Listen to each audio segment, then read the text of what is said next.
Api di Bukit Menoreh. Cerita, Esa Mintarja. Audiobook, novel silat.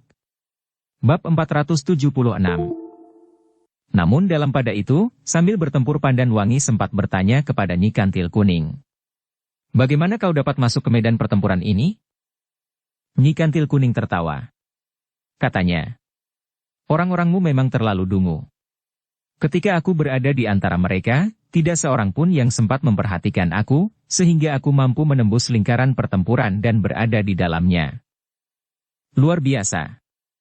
Kau memang licin sekali. Berapa orang dapat kau bunuh selama kau menyusup memasuki arena ini? Tentu tidak seorang pun. Aku bukan orang yang dungu seperti orang-orangmu. Jika aku membunuh seorang saja di antara mereka, maka perhatian orang-orangmu segera tertuju kepadaku. Pandan Wangi menarik nafas dalam-dalam. Ia kagum akan kendali diri Nyi Kantil Kuning itu, sehingga ia dapat berada di dalam lingkaran pertempuran itu. Sementara itu sambil meloncat mengambil jarak, Nyi Kantil Kuning itu pun berkata, tentu saja aku tidak akan dapat menyusup di celah-celah gelar yang rapat dari para prajurit Mataram itu.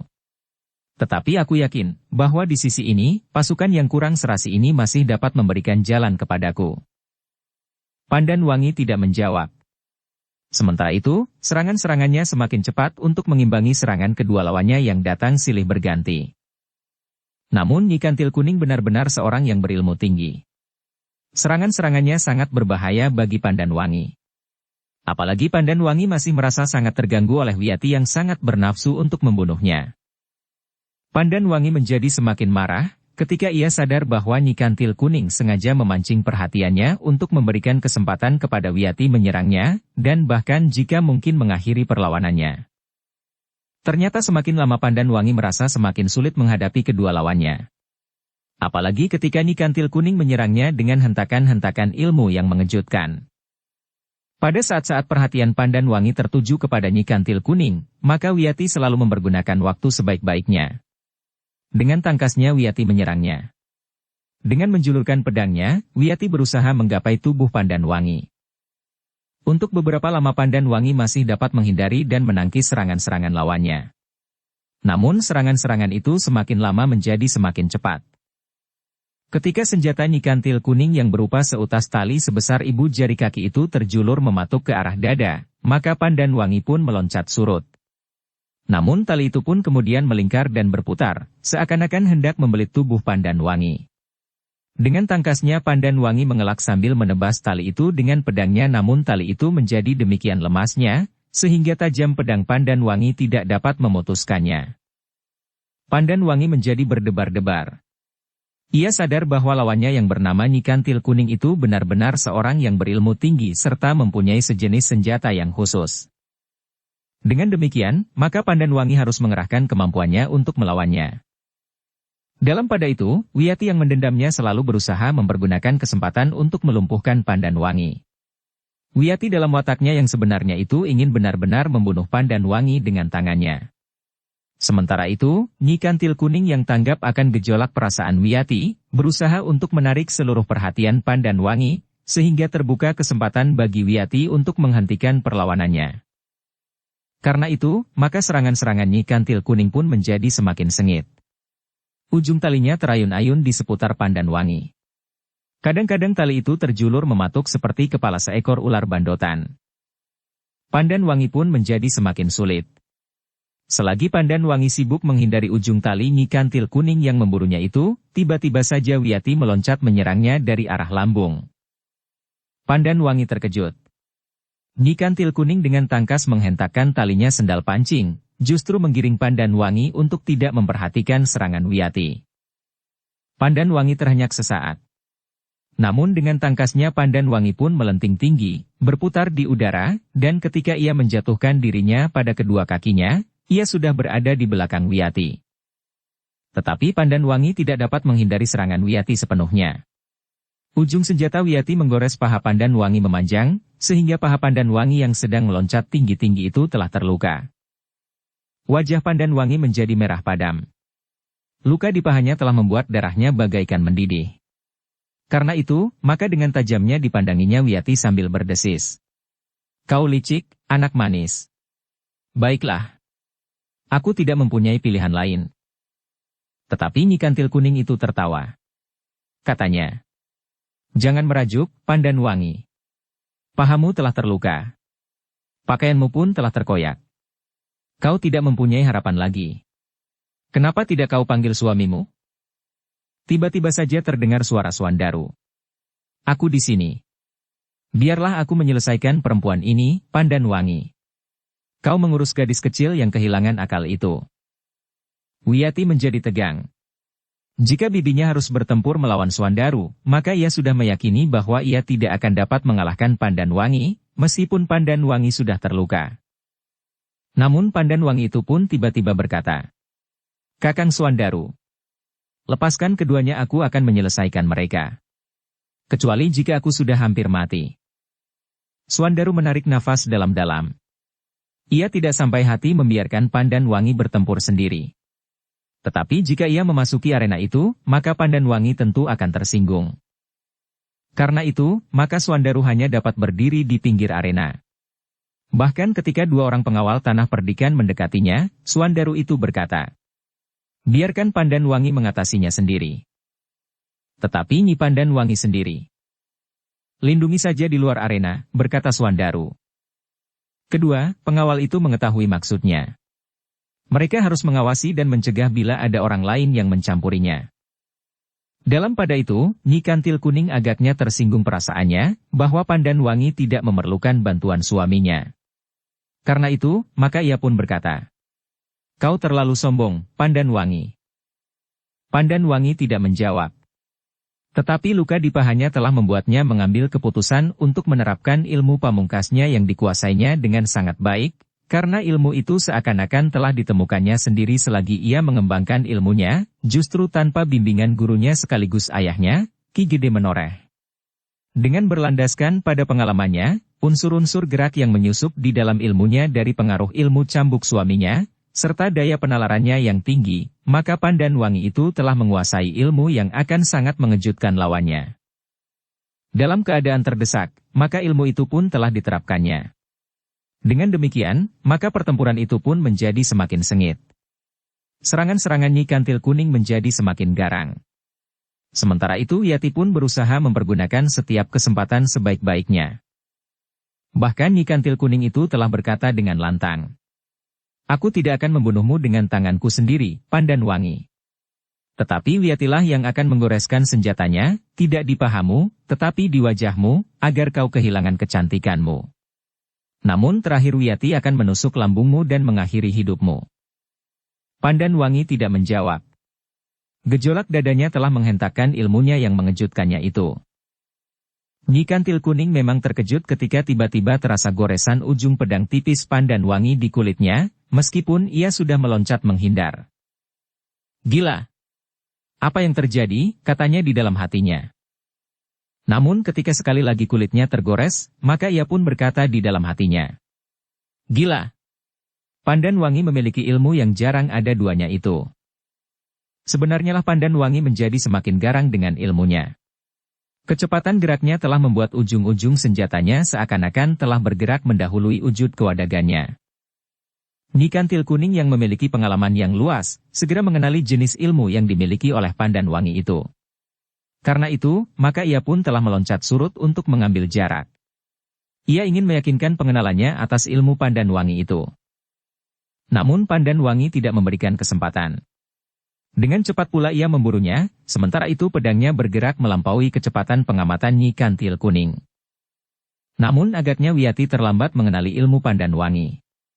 Pada saat Pandan Wangi memburu Nyi Kantil Kuning yang berusaha mengambil jarak, Wiyati mencoba mempergunakan kesempatan itu. Dengan cepat ia meloncat menyerang Pandan Wangi dari belakang. Senjatanya terayun dengan derasnya, langsung ke arah tengkuk Pandan Wangi. Namun Pandan Wangi ternyata sempat mengetahui bahwa Wiyati telah menyerangnya. Satu hentakan kekuatan telah membuat Wiyati berteriak di luar sadarnya. Namun teriakan Wiyati itu adalah sebuah tengara bahwa bencana telah menimpanya. Pada saat senjata Wiyati terayun dengan derasnya disertai oleh teriakan nyaring, maka Pandan Wangi dengan cepat merendahkan dirinya. Senjata Wiyati itu terayun sejengkal di atas kepala Pandan Wangi. Namun pada saat yang bersamaan, pedang pandan wangi yang berada di tangan kirinya terjulur lurus mengarah ke lambung. Wiyati melihat uluran senjata pandan wangi. Dengan cepat ia menggeliat menghindarinya. Namun Wiyati itu terkejut sekali. Ujung pedang pandan wangi yang menurut penglihatan matanya masih berjarak sejengkal dari lambungnya, tiba-tiba saja telah menggapai lambungnya itu. Karena itu, maka Wiyati pun telah menjerit sambil meloncat jauh-jauh.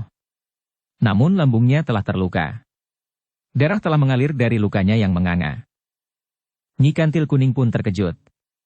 Ia merasa bersalah bahwa ia tidak memperingatkan Wiyati tentang ilmu lawannya yang mengejutkan itu. Dengan demikian, maka kemarahan Nyi Kantil Kuning itu pun semakin meluap. Sementara itu Wiyati menjadi gemetar. Meskipun Wiyati masih sanggup berdiri, tetapi darah yang mengalir semakin lama menjadi semakin banyak. Suandaru berdiri termangu-mangu. Ada niatnya untuk mendekati Wiyati. Tetapi sikap itu tentu tidak menguntungkan suasana dalam keseluruhan. Jantung pandan wangi sendiri menjadi tergetar melihat keadaan Wiyati. Meskipun perempuan itu telah melukai pahanya, tetapi ada perasaan iba di hatinya. Perempuan itu masih terlalu muda untuk mengalaminya. Namun pandan wangi tidak mempunyai banyak kesempatan. Nyi Kantil Kuning yang marah itu telah menyerangnya sejadi-jadinya. Tali di tangannya itu berputar dan menggeliat, kemudian mematuk dan menebas ke arah leher. Pandan wangi menjadi sangat berhati-hati. Jika tali itu menjerat lehernya, maka ia tentu akan tercekik jika tali itu dihentakkannya. Sementara itu, pedangnya tidak mampu memotong tali itu, karena setiap sentuhan tajam pedangnya, tali itu rasa-rasanya menjadi begitu lemasnya. Namun dengan ilmunya yang dikembangkannya sendiri, pandan wangi mampu mengatasi kemampuan lawannya. Dengan demikian, maka pandan wangi pun semakin mendesak lawannya itu. Tetapi ketika ujung tali lawannya sempat mengenai dadanya, maka pandan wangi itu terdorong beberapa langkah surut. Demikian kuatnya hentakan ujung tali itu di dadanya, sehingga membuat pandan wangi kehilangan keseimbangannya. Namun demikian pandan wangi itu terjatuh, maka ia pun segera berguling beberapa kali. Dengan cepat ia melenting bangkit berdiri. Pada saat yang bersamaan, tali Nyi Kantil Kuning itu menyambar ke arah leher. Pandan wangi tidak sempat menghindarinya. Ditangkisnya tali itu dengan pedangnya di tangan kirinya. Namun tali itu justru telah membelit pedang pandan wangi. Nyi Kantil Kuning telah menghentakkan talinya dengan sekuat tenaganya. Demikian tiba-tiba, sehingga agaknya pandan wangi tidak dapat mempertahankannya. Karena itu, hentakan tali Nyi Kantil Kuning itu telah merenggut sebuah pedang tipis dari tangan kiri pandan wangi. Namun agaknya pandan wangi telah membuat perhitungan yang tepat. Pada saat pedangnya di tangan kirinya dilepasnya, maka pandan wangi telah meloncat dengan cepat sekali sambil menjulurkan pedang di tangan kanannya. Nyi Kantil Kuning berusaha untuk menghindari. Namun ujung pedang pandan wangi telah menggapai tubuhnya mendahului ujud kewadagannya. Karena itu, maka Nyi Kantil Kuning itu hanya dapat mengeluh tertahan ketika dadanya ditembus oleh ujung pedang pandan wangi, langsung mengoyak jantungnya. Nyi Kantil Kuning itu terlempar selangkah surut. Demikian pandan wangi menarik pedangnya, maka Nyi Kantil Kuning itu pun terbanting jatuh di tanah. Nyi Kantil Kuning tidak sempat mengerang. Pandan wangi melangkah mendekatinya. Memungut pedangnya dan berdiri termangu-mangu. Beberapa orang pengikut Ki Sabalintang tidak mampu mendekatinya, karena para pengawal Sangkal Putung justru telah mendesaknya. Tiba-tiba saja pandan wangi teringat pada Wiyati. Gadis itu terbaring di tanah. 3 orang pengawal Tanah Perdikan berdiri di sebelah-menyebelahnya. Sementara itu pertempuran di sekitarnya masih berlangsung dengan sengitnya. Ternyata Wiyati masih bertahan. Ketika pandan wangi kemudian berjongkok di sampingnya, Wiyati itu membuka matanya. "Wiyati," desis pandan wangi. Wiyati justru tersenyum. Terasa getar jantung pandan wangi menghentak dadanya. Wiyati masih sangat muda untuk mati. Meskipun perempuan itu bersikap garang dan bahkan berusaha untuk membunuhnya, namun rasa-rasanya pandan wangi tidak sampai hati untuk membiarkan perempuan yang masih sangat muda itu terbunuh. "Panggilkan tabib yang ikut di dalam pasukan pengawal Tanah Perdikan," perintah pandan wangi kepada seorang pengawal yang berdiri termangu-mangu di sebelahnya. Namun Wiyati berdesis. "Tidak ada gunanya, Nyi. Terima kasih. Agaknya umurku memang tidak cukup panjang. Tetapi rasa-rasanya aku memang sudah waktunya untuk meninggalkan dunia yang samar ini. Suandaru sudah berdiri pula di belakang Pandan Wangi. Keringat dingin mengalir membasahi punggungnya ketika ia mendengar Pandan Wangi bertanya kepada Wiyati. Anak manis, apakah kau benar-benar mengandung? Sejenak Wiyati memandang Pandan Wangi.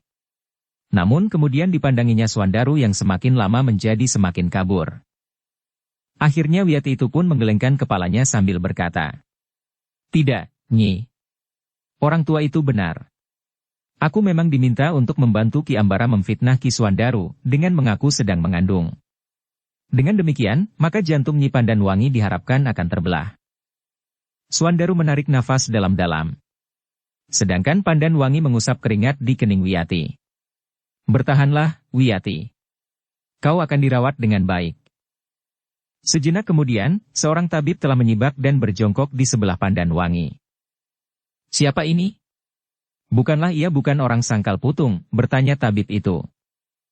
Orang Sangkal Putung atau bukan, tetapi tugasmu menyelamatkan nyawa seseorang dalam batas kemampuanmu serta atas perkenannya. Siapapun orang itu. Tabib itu tidak menjawab. Namun sebelum ia sempat mengobati luka-luka Wiyati yang parah, maka tiba-tiba saja Wiyati menggapai tangan Pandan Wangi. Dipeganginya tangan itu erat-erat. Maafkan aku, Nyi, suara Wiyati terdengar sangat dalam. Wiyati, desis Pandan Wangi. Kenapa kau minta maaf kepadaku?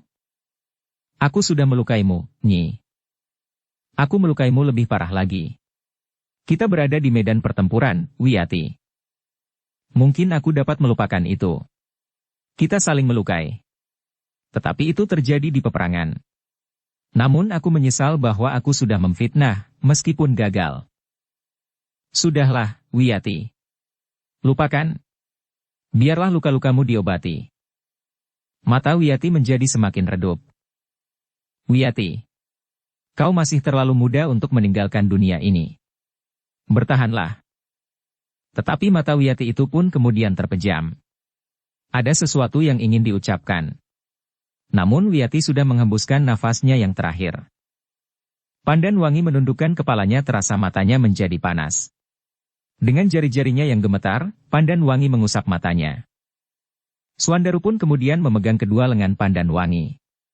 Ditariknya agar Pandan Wangi itu bangkit berdiri. Namun tabib yang sudah berada di tempat itu melihat luka di paha Pandan Wangi. Karena itu, maka katanya, biar luka itu aku obati, Nyi. Pandan Wangi tidak menolak. Dibiarkannya tabib itu menaburkan obat pada luka Pandan Wangi. Sementara itu, pertempuran masih berlangsung dengan sengitnya. Ki Ambara yang sempat melihat sekilas kematian Nyi Kantil Kuning serta hilangnya Wiyati dari arena pertempuran, menjadi sangat cemas. Sementara itu, ia sendiri tidak mempunyai banyak kesempatan, karena lawannya ternyata memiliki ilmu yang sangat tinggi. Dalam pada itu, Pandan Wangi yang sudah tidak terikat oleh lawan yang tangguh, bersama-sama Suandaru telah mengacaukan ketahanan pasukan Ki Ambara yang bertempur di belakang perkemahannya itu. Bahkan pasukan Ki Sabalintang yang bertempur di bagian depan perkemahan pun mendapat tekanan yang sangat berat dari para prajurit Mataram yang berada di Jati Anom, yang bertempur dalam gelar yang tetap utuh. Bagaimanapun juga usaha pasukan Ki Sabalintang, namun mereka tidak berhasil memecahkan gelar Mataram itu. Untara yang memegang kendali pimpinan sepenuhnya, memerintahkan lewat para penghubung dan berbagai isyarat, untuk bergeser maju terus. Meskipun perlahan-lahan, namun pasukan Mataram di Jati Anom itu memang bergerak maju. Sementara itu, Gelagah Putih masih bertempur melawan Walat Wulung. Orang yang berwajah menyeramkan. Cacat di wajahnya membuatnya nampak semakin garang. Tetapi setiap kali Walat Wulung itu masih saja tertawa. Ketika orang itu menerkam dada Gelagah Putih dengan jari-jarinya yang mengembang, namun ternyata luput karena Gelagah Putih dengan cepat menghindar, orang itu justru tertawa katanya. Hampir saja aku dapat membuat 5 buah lubang di dadamu, Gelagah Putih. Hampir. Tetapi kau tidak berhasil. Sebentar lagi dadamu akan berlubang. Darahmu akan menyembur dari setiap lubang di dadamu. Kemudian kau akan jatuh terkulai di tanah karena kehabisan darah, sehingga akhirnya kau akan mati. Apakah kau tidak jadi membantingku dan menekan tubuhku dengan lututmu? Walat Wulung meloncat beberapa langkah surut untuk mengambil jarak. Ternyata Walat Wulung itu tertawa berkepanjangan. Gelagah Putih termangu-mangu sejenak. Tetapi ia tidak memburunya. Ia menganggap bahwa lawannya yang seorang ini agak aneh. Bahkan kemudian Gelagah Putih berkata di dalam hatinya. Apakah ada yang kurang pada orang ini? Di sela-sela derai tertawanya, ia pun berkata. Baik. Baik. Aku akan membunuhmu dengan menekan perutmu dengan lututku, kemudian mencekik lehermu sampai nafasmu terputus. Kau kira aku akan diam saja dan membiarkan leherku kau cekik? Aku tidak memaksamu. Gelagah Putih tersenyum. Katanya. Bagaimana jika aku memaksamu, memilin tanganmu ke belakang dan mematahkannya? Jangan begitu, berkata Walat Wulung. Jika aku tidak memaksamu, maka kau pun jangan memaksaku. Baik. Aku tidak akan memaksamu membiarkan tanganmu aku pilin. Tetapi aku akan berusaha melakukannya, berkata Gelagah Putih. Orang itu berhenti tertawa. Sambil bergeser maju ia pun berkata. Bersiaplah. Sekali lagi orang itu menerkam dengan jari-jari tangannya yang mengembang. Namun dengan sigapnya Gelagah Putih pun menghindar. Bahkan sambil memutar tubuhnya, Gelagah Putih mengayunkan kakinya mendatar. Hampir saja kaki Gelagah Putih menyambar kening. Namun Walat Wulung masih sempat mengelak. Bahkan dengan tangkasnya Walat Wulung meloncat sambil menjulurkan kakinya menyamping. Gelagah Putih tidak sempat mengelak. Karena itu, maka ia memiringkan tubuhnya dan menahan serangan lawannya dengan sikunya di samping tubuhnya. Benturan kekuatan pun telah terjadi. Gelagah Putih tergetar selangkah surut. Namun Walat Wulung pun menyeringai menahan sakit di pergelangan kakinya. Ia pun harus meloncat beberapa langkah surut. Gelagah Putih tidak membiarkannya, dengan cepat ia memburunya dan menyerangnya dengan garang. Walat Wulung tidak tertawa lagi. Serangan-serangan Gelagah Putih menjadi semakin berbahaya. Bahkan kemudian kaki Gelagah Putih pun telah mengenai lambung. Walat Wulung meloncat mengambil jarak. Gelagah Putih yang melihat lawannya menyeringai menahan sakit, tidak memburunya. Kau menyakiti aku, anak muda, desis orang itu. Bukankah kita sudah berniat bukan saja saling menyakiti, tetapi kau atau aku yang akan mati di pertempuran ini? Itulah yang aku benci dari sebuah pertempuran, berkata Walat Wulung.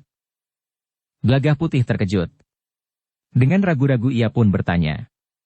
Apa yang kau benci? Membunuh atau dibunuh? Bukankah kau juga berniat membunuhku? Ya. Dan aku pun bertekad untuk membunuhmu. Itulah yang aku katakan, bahwa aku benci karenanya. Aku juga membenci niatku sendiri untuk membunuhmu. Jika saja kita tidak turun di medan perang, mungkin kita akan dapat berkelakar sepanjang hari. Ya. Tetapi di sini kita harus saling membunuh. Heh, apakah kau kenal aku sebelumnya? Gelagah Putih menggelengkan kepalanya. Nah, aku juga belum pernah mengenalmu. Tetapi demikian kita berkenalan, kita sudah siap untuk membunuh atau dibunuh. Itukah wujud pergaulan hidup antara kita yang disebut manusia? Gelagah Putih termangu-mangu sejenak. Ia memang menjadi heran. Apa sebenarnya yang dikehendaki orang ini? Apakah ia sedang menjebak aku? Bertanya Gelagah Putih di dalam hatinya. Namun ia pun kemudian berkata kepada diri sendiri. Di sini tidak ada lagi kepercayaan di antara sesama. Saling curiga, dan bahkan seperti kata Walat Wulung, masing-masing berusaha untuk membunuh. Namun Gelagah Putih tidak dapat merenung terlalu lama. Walat Wulung pun kemudian berkata nyaring. Marilah kita lakukan apa yang harus kita lakukan di sini. Kita adalah bagian dari gejolak yang terjadi di tempat ini. Kita memang sudah ada di dalamnya, sehingga kita tidak akan melepaskan diri dari putaran peristiwa ini. Gelagah Putih tidak menjawab. Walat Wulunglah yang tiba-tiba telah menyerangnya dengan garangnya. Namun Gelagah Putih sudah siap menghadapinya. Sehingga dengan demikian, maka pertempuran di antara mereka pun segera berlangsung semakin sengit. Meskipun demikian, Gelagah Putih sekali-sekali masih sempat melihat apa yang terjadi dengan Rara Wulan. Rara Wulan pun masih bertempur dengan sengitnya melawan seorang gadis yang umurnya tidak jauh terpaut dari umur Rara Wulan. Namun seperti Rara Wulan, gadis itu pun merupakan gadis yang tangkas. Yang bertempur dengan garangnya. Tetapi Rara Wulan telah menempa dirinya pula. Gadis itu telah berlatih dengan keras di bawah tuntunan Sekar Mirah, dan kadang-kadang Gelagah Putih, dan bahkan Agung Sedayu sendiri telah turun ke sanggar. Karena itu, maka Rara Wulan pun mampu mengimbangi tataran kemampuan lawannya. Di putaran pertempuran yang lain, Sekar Mirah masih bertempur dengan serunya melawan Mangesti, yang telah menerapkan ilmu pamungkasnya. Ujung tombak pendeknya tiba-tiba saja seolah-olah menjadi lebih dari satu. Ujung-ujung tombak itu bergetar dengan cepat menyerang ke arah tubuh Sekar Mirah.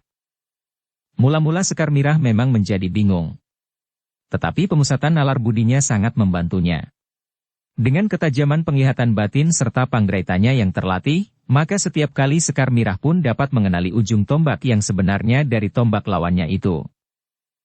Meskipun demikian, perlawanan Sekar Mirah sempat dipengaruhi oleh lawannya itu, sehingga pertahanannya terkuat. Sekar Mirah meloncat surut untuk mengambil jarak, ketika terasa ujung tombak Mangesti menyentuh bahunya. Segores tipis luka telah tergurat di bahunya. Sekar Mirah berdesis menahan pedih. Darah pun mulai mengembun dari luka itu. Jantung Sekar Mirah pun menjadi semakin panas. Lawannya masih terlalu muda, tetapi ia telah mampu melukainya. Karena itu, maka Sekar Mirah memang tidak ada pilihan lain. Jika ia tidak menghentakkan ilmunya, maka luka akan menggores lagi di tubuhnya. Bahkan mungkin di keningnya, atau bahkan di lehernya, sehingga selesailah perlawanannya. Karena itu, maka Sekar Mirah yang memiliki pengalaman yang jauh lebih luas dari lawannya itu pun segera menghentakkan kemampuannya pula. Ditingkatkannya tenaga dalamnya, serta dipertajam penglihatan mata batinnya, sehingga Sekar Mirah itu mampu mengenali dengan cepat ujung tombak yang sebenarnya dari lawannya yang masih sangat muda itu. Sebenarnya lah bahwa ilmu Mangesti adalah ilmu yang rumit. Namun ternyata bahwa ilmunya itu masih belum mampu untuk menundukkan lawannya, istri Ki Lurah Agung Sedayu itu. Serangan-serangan Sekar Mirah pun menjadi semakin cepat pula. Ilmu Mangesti tidak lagi mampu mengelabui penglihatan Sekar Mirah serta membuatnya menjadi bingung. Tetapi dengan mapan Sekar Mirah mengatasi serangan-serangan ujung tombak Mangesti yang sangat berbahaya itu. Benturan-benturan yang terjadi justru telah menyulitkan kedudukan Mangesti. Tongkat baja putih Sekar Mirah terayun semakin cepat, didorong oleh tenaga yang semakin kuat. Mangesti akhirnya kembali terdesak. Ilmu pamungkasnya ternyata tidak mampu mengakhiri perlawanan Sekar Mirah. Meskipun demikian, Mangesti tidak berputus asa. Dikerahkannya segenap kekuatan dan kemampuannya untuk mengatasi lawannya. Tetapi Mangesti harus melihat kenyataan bahwa kemampuannya masih tetap berada di bawah kemampuan Sekar Mirah. Sementara itu, Sekar Mirah yang telah terluka itu harus mengerahkan kemampuannya pula. Perlahan-lahan ia mampu mendesak lawannya. Meskipun sekali-sekali ujung tombak Mangesti itu masih sangat berbahaya baginya. "Menyerahlah," berkata Sekar Mirah. Mangesti meloncat surut. Sekar Mirah memburunya, tetapi ia tidak segera menyerang. Sekali lagi Sekar Mirah itu berkata, "Menyerahlah. Kau tidak mempunyai pilihan." Tetapi Mangesti tidak menjawab. Ujung tombaknya yang merunduk itu masih bergetar. "Masih ada kesempatan bagimu," berkata Sekar Mirah. Namun tidak diduga sama sekali oleh Sekar Mirah. Tiba-tiba saja Mangesti itu meloncat menyerang. Ujung tombaknya segera bergetar, sehingga seakan-akan 3 buah ujung tombak menyerang bersama-sama. Sekar Mirah terkejut. Dengan cepat ia meloncat surut. Ia pun segera berusaha mengenali ujung tombak yang sebenarnya dari ketiga ujung tombak yang nampak di mata wadaknya. Ketika Sekar Mirah dapat mengenali ujung tombak yang sebenarnya dari senjata lawannya yang bergetar itu, ujung tombak itu sudah terlalu dekat dengan tubuhnya. Dengan cepat Sekar Mirah berusaha menangkis serangan itu dengan menepis tombak itu ke samping sambil memiringkan tubuhnya. Namun ujung tombak itu masih juga menyentuh lengannya. Baju Sekar Mirah terkoyak. Bahkan kulitnya pun telah tergores pula. Darah pun segera menitik dari luka-lukanya. Kemarahan Sekar Mirah pun telah membakar jantung di dadanya. Karena itu, demikian ia menjadi mapan, serangannya pun datang bagaikan angin prahara. Serangan-serangan itu sangat membingungkan Mangesti. Ia seakan-akan telah kehilangan kesempatan untuk membalas menyerang. Bahkan ketika ia mencoba untuk menyongsong serangan Sekar Mirah dengan ujung tombaknya, maka dengan keras sekali tongkat Sekar Mirah menyambar landean tombak Mangesti. Tombak pendek Mangesti adalah tombak yang baik. tombak andalan dari perguruannya. Karena itu, betapapun kerasnya pukulan Sekar Mirah, tombak itu tidak dapat dipatahkannya. Tetapi tangan Mangestilah yang ternyata tidak mampu menahan derasnya ayunan tongkat Sekar Mirah. Kekuatan yang sangat besar itu telah melemparkan tombak pendek Mangesti dari tangannya, sehingga terjatuh beberapa langkah daripadanya. Ketika Mangesti berusaha untuk meloncat dan meraih tombaknya, maka Sekar Mirah segera meloncat menghalangi. Dengan cepat tongkat baja Sekar Mirah itu berhasil mematuk ulu hati Mangesti, sehingga Mangesti itu terbungkuk sambil memegangi bagian bawah dadanya. Kesempatan untuk menghantam tengkuk Mangesti dengan tongkat baja putih itu pun terbuka. Sekar Mirah dengan cepat mengangkat tongkatnya. Namun ketika tongkat itu hampir terayun, sesuatu telah bergetar di dada Sekar Mirah. Seperti Pandan Wangi, ia menganggap bahwa lawannya itu masih terlalu muda untuk mati. Karena itu, maka niatnya diurungkannya. Tongkatnya tidak jadi terayun menghantam tengkuk Mangesti.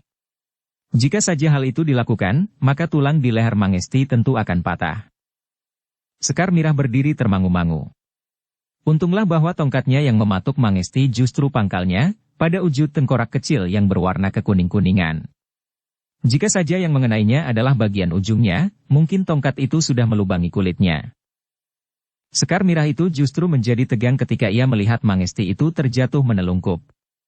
Tangannya masih memegang bagian bawah dadanya di arah ulu hatinya.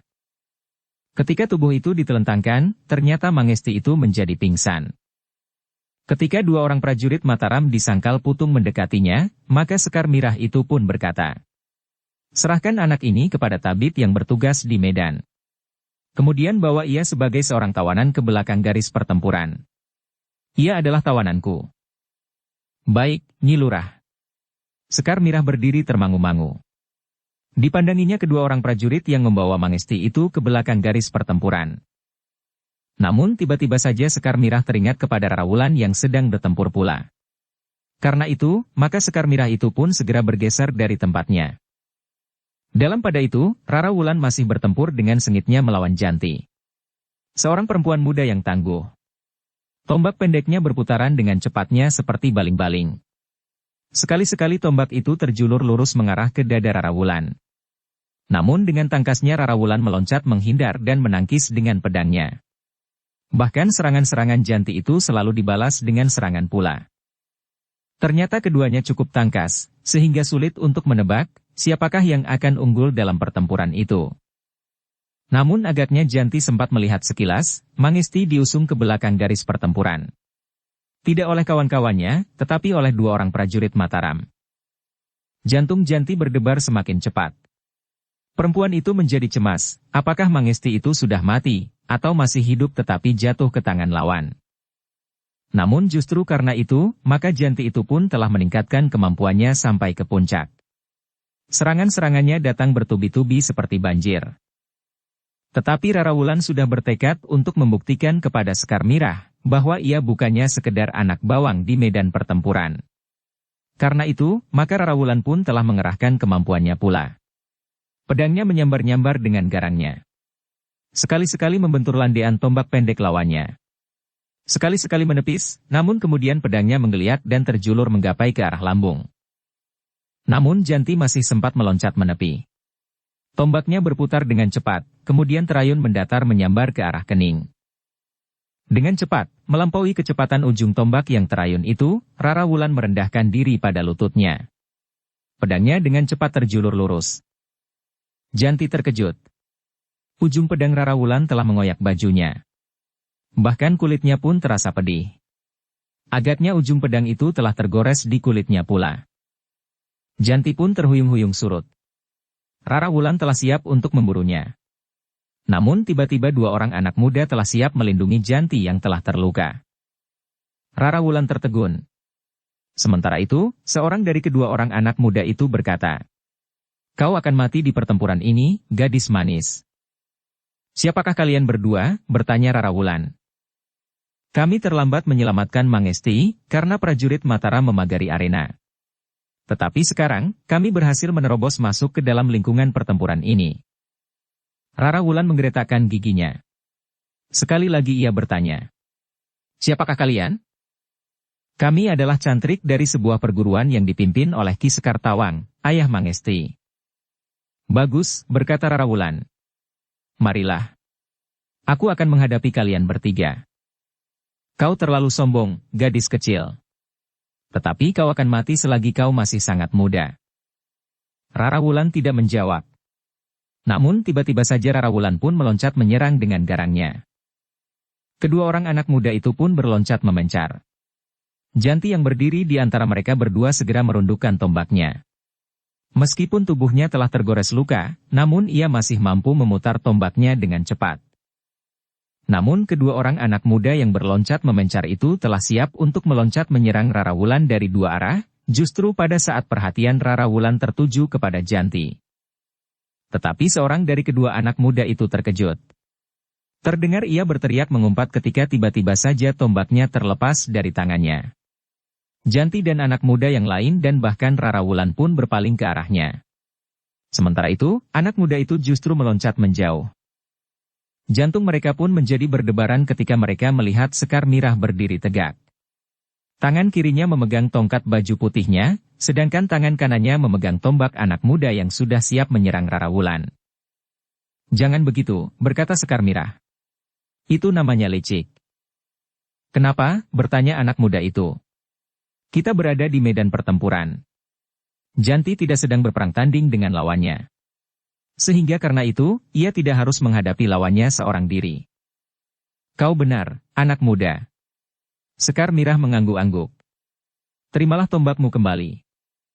Anak muda itu terkejut Sekar Mirah justru melemparkan tombak pendek anak muda itu kembali kepadanya. Dengan heran anak muda itu menangkap tombak yang dilemparkan kembali kepadanya itu. Dengan suara yang bergetar ia pun bertanya. Apa maksudmu? Kau akan dapat bertempur kembali. Bukankah Rara Wulan tidak sedang berperang tanding dengan Janti yang sudah terluka itu? Lalu? Seperti juga Janti, Rara Wulan pun dapat bertempur bersama-sama. Tidak hanya bersama aku seorang diri, tetapi aku dapat memberikan isyarat kepada beberapa orang untuk datang dan membantuku membantai kalian bertiga. Ketiga orang itu berdiri termangu-mangu. Namun Sekar Mirah pun kemudian berkata, tetapi aku tidak akan memanggil mereka. Cukup kami berdua. Aku dan Rara Wulan. Anak muda yang seorang lagi pun menggeram. Katanya, kau juga seorang perempuan yang sombong. Kau kira kau ini siapa, heh? Agaknya kau belum mengenal para cantrik dan mentrik dari perguruan yang dipimpin oleh Ki Sekar Tawang. Siapapun gurumu, namun ternyata kawanmu yang bernama Janti itu tidak dapat mengimbangi kemampuan Rara Wulan. Persetan dengan kau. Jangan menyesal jika kau akan mati. Sekar Mirah tidak menjawab lagi. Tetapi ia pun berdesis. Hati-hatilah, Rara. Rara Wulan pun segera mempersiapkan dirinya menghadapi lawannya. Sementara itu, Sekar Mirah tidak membiarkan Rara Wulan bertempur sendiri. Ketika ketiga orang cantrik dan mentrik dari perguruan yang dipimpin oleh Ki Sekar Tawang itu memencar, keduanya justru saling mendekat. Rara Wulan dan Sekar Mirah itu berdiri hampir saling membelakangi. Ketika ketiga orang lawannya itu bergerak memutar, maka Rara Wulan dan Sekar Mirah benar-benar berdiri beradu punggung. Sejenak kemudian, ketiga orang itu pun telah mulai menyerang berganti-ganti. Meskipun sudah terluka, tetapi Janti masih tetap garang. Serangan-serangannya tidak kalah berbahayanya dengan kedua orang anak muda yang bertempur bersamanya. Tetapi betapapun mereka menyerang, namun serangan-serangan mereka tidak pernah berhasil. Bersama Sekar Mirah, maka Rara Wulan pun menjadi semakin mapan. Ilmu dan kemampuannya seakan-akan justru meningkat. Ketiga orang lawan mereka pun telah meningkatkan ilmu mereka sampai ke puncak. Tetapi serangan-serangan mereka seakan-akan tetap saja tidak berarti. Serangan-serangan mereka selalu membentur penahanan Sekar Mirah dan Rara Wulan yang menjadi semakin rapat. Sementara itu, para prajurit Mataram di Jati Anom yang dipimpin langsung oleh Untara itu pun semakin mendesak lawan mereka. Gelar pasukan Untara itu masih tetap utuh. Setiap orang dengan cepat menyesuaikan diri jika ada di antara mereka yang gugur, sehingga gelar Wulan Tumanggal tidak pernah terkuak dan mampu disusup oleh lawan. Kedua senapati pengapit dalam gelar itu bertempur dengan garangnya. Mereka menahan orang-orang berilmu tinggi yang ingin memecahkan gelar pasukan Mataram, atau ingin langsung menghadapi senapati prajurit di Jati Anom. Ki Sabalintang yang marah itu pun berteriak. Kenapa kau tidak mau minggir? Aku ingin bertemu dengan Untara langsung. Aku ingin membunuhnya, kemudian menghancurkan pasukannya. Jangan berteriak-teriak, Ki Sabalintang. Kau adalah pemimpin tertinggi dari perguruan Kedung Jati. Sepantasnya gejolak jantungmu itu sudah mengendap. Ki Sabalintang tidak menjawab. Tetapi ia pun segera meloncat sambil mengayunkan tongkat baja putihnya mengarah ke kepala Sabung Sari. Namun Sabung Sari masih mampu mengelak. Bahkan dengan pedangnya ia menepis tongkat baja putih Ki Sabalintang, sehingga ayunan tongkat baja putih itu tidak menyentuh kulitnya. Bahkan dengan cepat Sabung Sari telah meloncat sambil menjulurkan pedangnya. Tetapi serangannya itu tidak mengenai tubuh lawannya. Dengan cepat Ki Sabalintang meloncat menghindar. Bahkan dengan satu putaran, tongkatnya menebas ke arah dada. Tetapi Sabung Sari pun mampu mengelak. Dengan tangkasnya ia meloncat surut, sehingga serangan Ki Sabalintang itu tidak mengenai sasarannya. Demikianlah, keduanya semakin meningkatkan ilmu mereka merambat menuju puncak. Para pemimpin dari kedua belah pihak yang lain pun semakin meningkatkan ilmu mereka pula. Ki Ambara yang dianggap memiliki ilmu mumpuni, ternyata terbentur pada seorang yang ilmunya sangat tinggi pula. Ternyata Ki Ambara berhadapan dengan orang yang sulit ditundukkannya. Ki Ambara ternyata salah perhitungan. Ia mengira bahwa hanya Agung Sedayu sajalah yang perlu diperhitungkan di antara orang-orang berilmu tinggi di Tanah Perdikan Menoreh.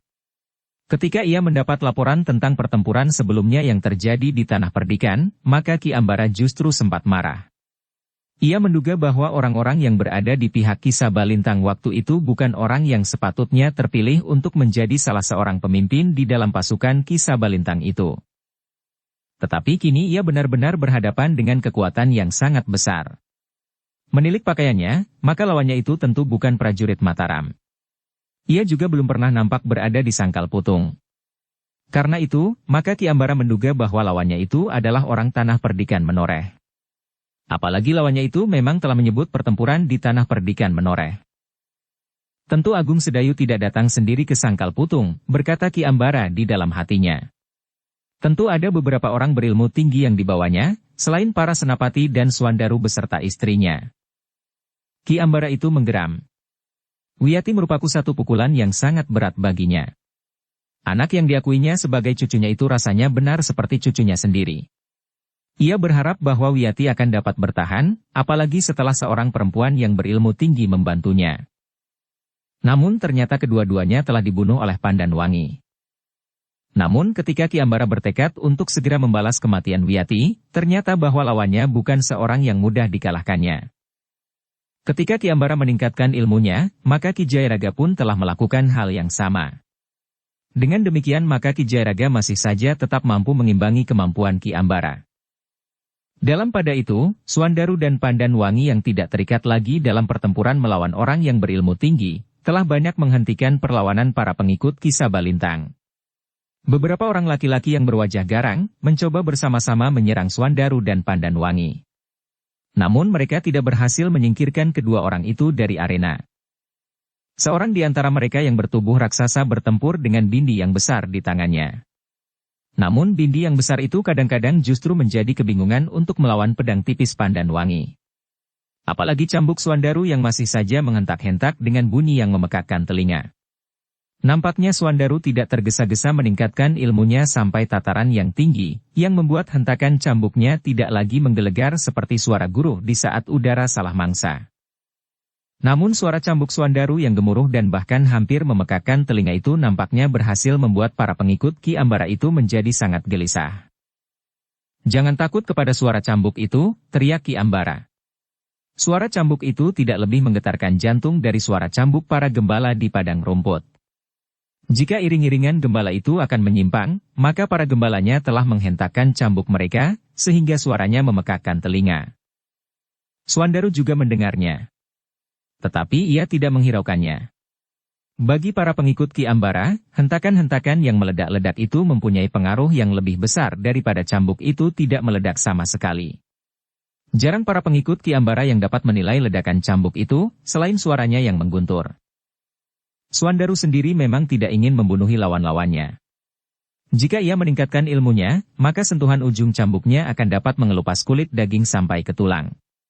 Tetapi jika cambuknya justru meledak-ledak, maka ujungnya hanya mampu mengoyak kulit dan menimbulkan luka di permukaan.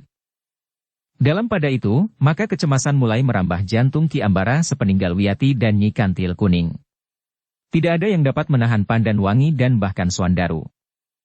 Karena itu, maka Ki Ambara itu pun berniat untuk dengan cepat menyelesaikan lawannya yang berasal dari tanah perdikan menoreh itu.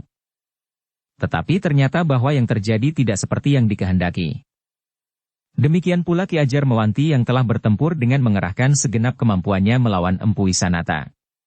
Ternyata bahwa Ki Ajar Mewanti pun tidak mampu menyelesaikan tugasnya. Empu Wisanata ternyata adalah seorang yang berilmu tinggi pula. Dalam pada itu, baik di arah depan maupun di arah belakang perkemahan, pasukan Ki Sabalintang menjadi semakin terjepit.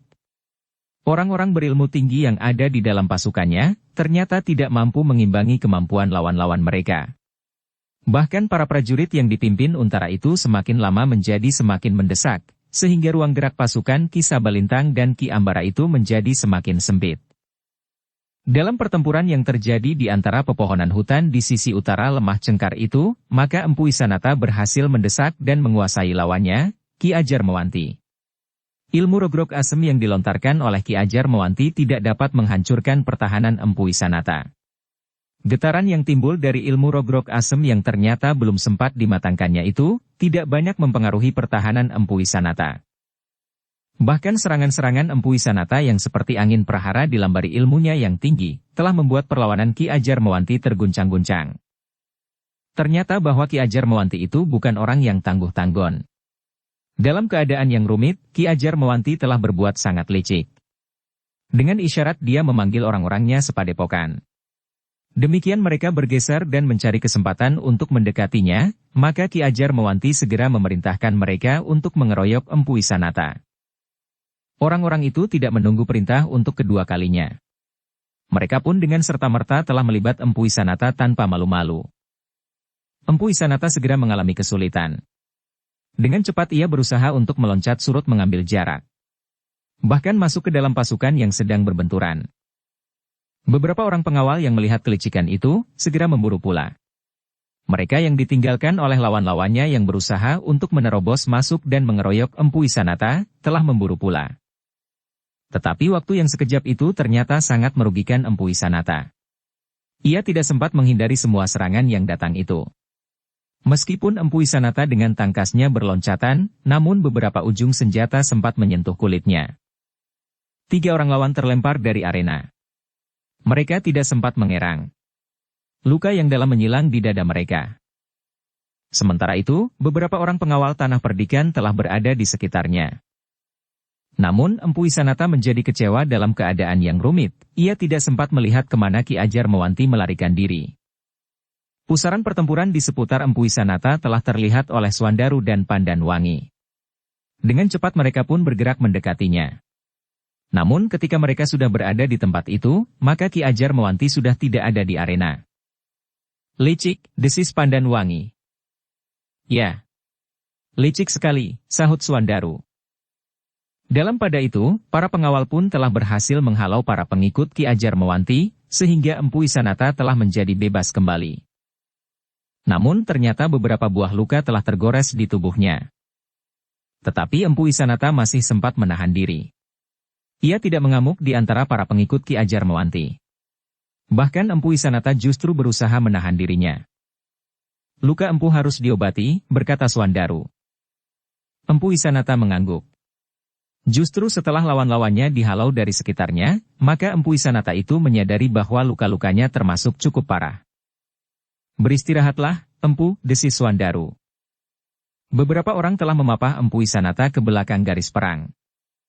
Demikian Ki Ajar Mewanti lenyap dari medan, maka keseimbangan pertempuran segera menjadi berat sebelah. Ki Ambara ternyata masih belum mampu mengalahkan Ki Jayaraga. Sementara itu, para pengikutnya yang berada di bagian belakang perkemahan menjadi semakin tertekan dan kehilangan kesempatan. Ki Ambara melihat keadaan itu. Ia tidak lagi berpengharapan untuk dapat bertahan. Karena itu, maka ia pun segera memerintahkan seorang penghubung dengan isyarat rahasia, untuk menghubungi Ki Sabalintang.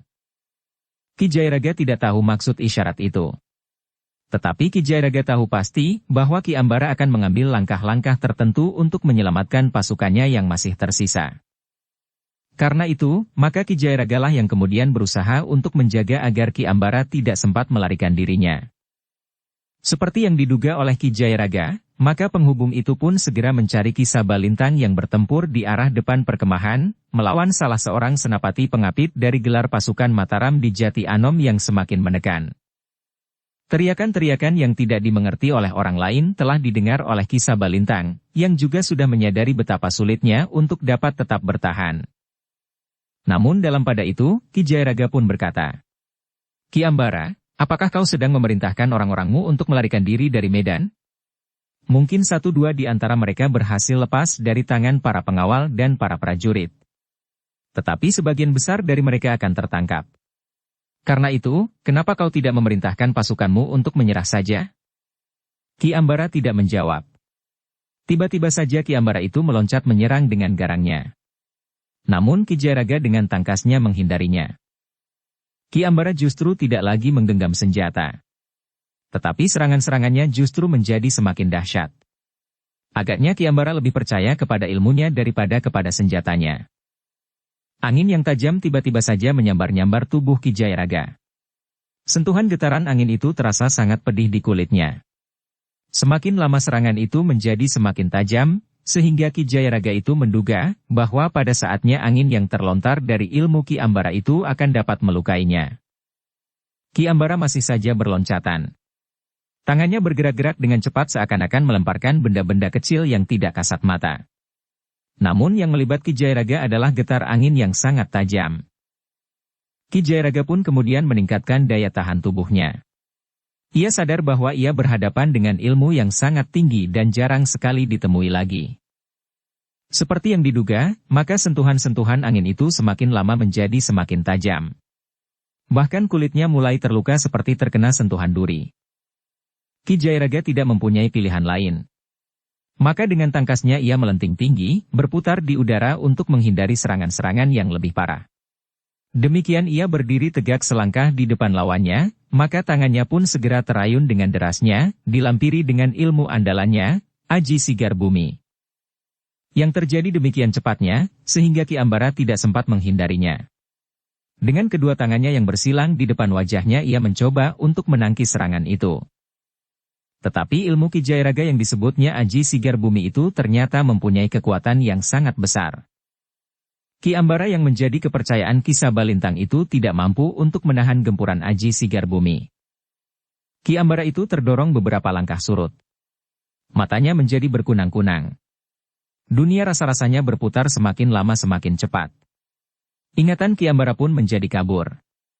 Ia tidak lagi dapat mempertahankan keseimbangannya, sehingga karena itu, maka ia pun telah terjatuh di tanah.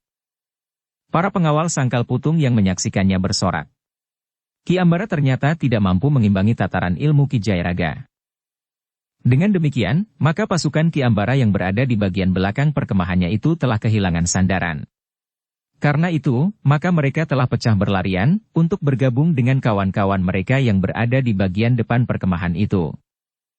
Medan pertempuran itu pun menjadi bergejolak. Sementara itu, para pengawal Sangkal Putung berusaha memburu mereka.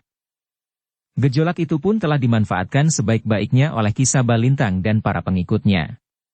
Guncangan-guncangan yang terjadi memungkinkan beberapa orang justru menyelinap di antara para pengikutnya, tanpa menghiraukan pengorbanan yang harus diberikan oleh para pengikutnya itu. Sabung Sari menjadi sangat marah ketika Ki Sabalintang tiba-tiba saja menghilang. Ia masih sempat melihat Ki Sabalintang itu menyelinap. Dengan kemampuannya yang tinggi, maka Sabung Sari telah menyerang Ki Sabalintang itu dengan sorot matanya. Namun demikian serangan itu meluncur, Ki Sabalintang sudah berada di belakang seorang pengikutnya. Yang terdengar adalah teriakan pengikutnya itu. Namun segera suara teriakannya berhenti. Sabung Sari tidak dapat memburunya. Ketika beberapa orang menyerangnya, ia memang berhasil menguakkannya. Kemarahan yang membakar jantungnya menyebabkan beberapa orang yang berusaha menahannya terbunuh. Bahkan Sabung Sari telah berusaha menyibak jalan dengan sorot dari matanya. Namun akhirnya Sabung Sari menyadari bahwa yang dilakukannya itu akan dapat menimbulkan banyak kematian. Sementara itu Ki Sabalintang belum tentu dapat ditemukannya. Karena itu, maka Sabung Sari pun telah menghentikan usahanya. Ia tidak lagi mengaduk medan untuk menemukan Ki Sabalintang. Pepohonan dan gerumbul-gerumbul perdu memungkinkan Ki Sabalintang luput dari kejaran penglihatan Sabung Sari. Dengan demikian, keadaan pasukan dari para pengikut Ki Sabalintang dan Ki Ambara itu menjadi semakin kacau. Mereka sudah kehilangan tali pengikat untuk mempersatukan pasukan yang sudah goyah itu. Meskipun demikian, Walat Wulung masih saja bertempur dengan garangnya. Ketika ia merasa terdesak, maka Walat Wulung itu pun telah sampai ke puncak kemampuannya dipergunakannya senjata rahasianya yang jarang sekali keluar dari kantong ikat pinggangnya. Gelagah Putih melihat Walat Wulung itu memasukkan sesuatu ke dalam mulutnya. Ia pun segera teringat kepada Aji Pacarwuta. Karena itu, maka Gelagah Putih pun segera menahan diri untuk tidak dengan tergesa-gesa menyerangnya. Namun ternyata Walat Wulung tidak menerapkan senjata rahasianya yang disebut Pacarwuta. Tetapi dari mulutnya telah meluncur benda yang berwarna kemerah-merahan. Tidak terlalu besar. Sedikit lebih kecil dari biji melinjo, tetapi wujudnya bulat penuh. Gelagah Putih terkejut. Dengan cepat ia meloncat menghindari serangan itu. Namun demikian ia berdiri tegak, maka dari mulut Walat Wulung telah meluncur lagi benda serupa. Tetapi tidak kemerah-merahan. Warnanya agak coklat kehitam-hitaman. Gelagah Putih masih belum tahu jenis senjata rahasia lawannya. Namun dua orang prajurit Mataram telah berteriak nyaring. Namun suaranya segera terdiam. "Licik kau, Gelagah Putih," geram Walat Wulung. "Seharusnya kau tidak menghindar, sehingga aku tidak perlu membunuh orang yang tidak setataran ilmunya dengan ilmuku." "Itu perbuatan gila," jawab Gelagah Putih. "Kau kira aku sudah ingin mati? Kaulah yang harus berhati-hati." Walat Wulung tertawa. Tetapi suaranya seakan-akan tertahan-tahan. Agaknya di mulutnya masih terdapat beberapa buah benda yang menjadi senjata rahasianya itu. Namun dalam pada itu, Gelagah Putih tidak mau kehilangan waktu. Pada saat itu pula, ia pun telah menerapkan ilmunya pula. Ia tidak mau sekedar menjadi sasaran serangan Walat Wulung. Namun Walat Wulung telah mempergunakan kesempatan itu sebaik-baiknya. Dengan serta-merta ia telah menghembuskan senjata rahasia dari mulurnya, sebagaimana seorang yang sedang menyumpit. Gelagah Putih melenting tinggi, sehingga senjata rahasia yang berwarna kehijau-hijauan itu tidak mengenainya, namun demikian kaki Gelagah Putih menyentuh tanah, maka tubuhnya pun telah terdorong surut. Sesuatu telah menyengat pundaknya. Sebutir senjata rahasia yang berwarna kehitam-hitaman telah menyambarnya. Namun ketika senjata rahasia berikutnya hampir saja menyambar dahinya, Gelagah Putih telah menjatuhkan dirinya. Namun bersamaan dengan itu, sambil masih berbaring di tanah, Gelagah Putih telah menjulurkan kedua tangannya mengarah ke tubuh Walat Wulung, yang sudah siap untuk menyerangnya lagi. Walat Wulung terkejut. Ia tidak mengira bahwa Gelagah Putih memiliki kemampuan untuk menyerangnya dengan cara yang menggetarkan jantung. Walat Wulung memang berusaha untuk menghindar. Namun serangan Gelagah Putih itu masih saja juga mengenai lambungnya. Walat Wulung terlempar beberapa langkah surut. Ia terbanting jatuh di tanah yang lembab. Lambungnya serasa bagaikan terbakar. Namun ternyata orang itu mempunyai daya tahan yang sangat tinggi. Tertatih-tatih Walat Wulung itu bangkit berdiri. Namun pada saat yang bersamaan Gelagah Putih pun telah berdiri pula. Namun pada saat Gelagah Putih menghentakkan ilmunya, darah bagaikan menyembur dari lukanya. Dari sebuah lubang kecil yang agaknya cukup dalam. Meskipun demikian, Gelagah Putih sudah siap untuk melontarkan ilmunya pula, meskipun darah akan memancar sampai titik yang terakhir. Tetapi Walat Wulung yang berdiri tertatih-tatih itu akhirnya berjongkok sambil mengangkat tangannya. Katanya dengan suara sendat. "Aku menyerah, anak muda. Kau menang. Aku akan membuang semua senjata rahasiaku." Tanpa diminta, Walat Wulung itu pun telah memuntahkan senjata rahasia yang masih beberapa butir di mulutnya. Bulatan-bulatan yang beraneka ragam. Ada yang merah, ada yang biru, ada yang ungu. Tetapi Gelagah Putih tidak segera mempercayainya. Mungkin masih ada satu yang tersisa. Yang satu itu tentu akan dapat melubangi dahinya. "Aku bersumpah, anak muda." Walat Wulung menjadi semakin lemah. Walat Wulung pun kemudian telah terduduk. Sementara itu, Gelagah Putih masih mencoba mempertahankan keseimbangannya, Meskipun darahnya masih saja mengalir dari lukanya yang kecil tetapi dalam. Untunglah bahwa luka yang dalam itu tidak berada di arah jantung. Seandainya senjata rahasia itu mengenai dada Gelagah Putih di arah jantung, mungkin senjata rahasia itu sudah bersarang di jantungnya. Sementara itu, Sekar Mirah dan Rara Wulan sudah berada di sebelah Gelagah Putih. Mereka pun kemudian membantu Gelagah Putih dan membawanya duduk bersandar di sebatang pohon.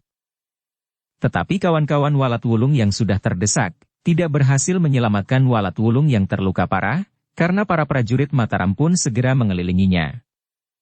Ternyata Walat Wulung tidak berbohong. Ia sudah memuntahkan semua senjata rahasia dari mulutnya. Dalam pada itu, seorang tabib yang ikut dalam pasukan Untara itu pun segera menangani Gelagah Putih. Ia berusaha setidak-tidaknya memampatkan darah yang masih saja mengalir. Namun usahanya tidak segera berhasil. Darah Gelagah Putih masih saja mengalir dari lubang lukanya yang dalam. Sementara itu, keadaan Walat Wulung pun menjadi semakin parah. Namun ia masih bertanya. Bagaimana keadaan anak muda yang terluka itu? Untuk apa kau bertanya? Bentak seorang lurah prajurit. Jangan berprasangka buruk. Aku ingin membantu melepaskannya dari kesulitan. Katakan. Adakah tabib yang baik yang berada di medan? Lurah prajurit itu pun segera berlari menyampaikan pertanyaan Walat Wulung itu kepada Sekar Mirah. Tabib yang merawat Gelagah Putih itu pun segera bangkit dan mengikuti lurah prajurit itu. Aku bukan tabib yang baik. Tetapi aku akan berusaha, berkata tabib itu.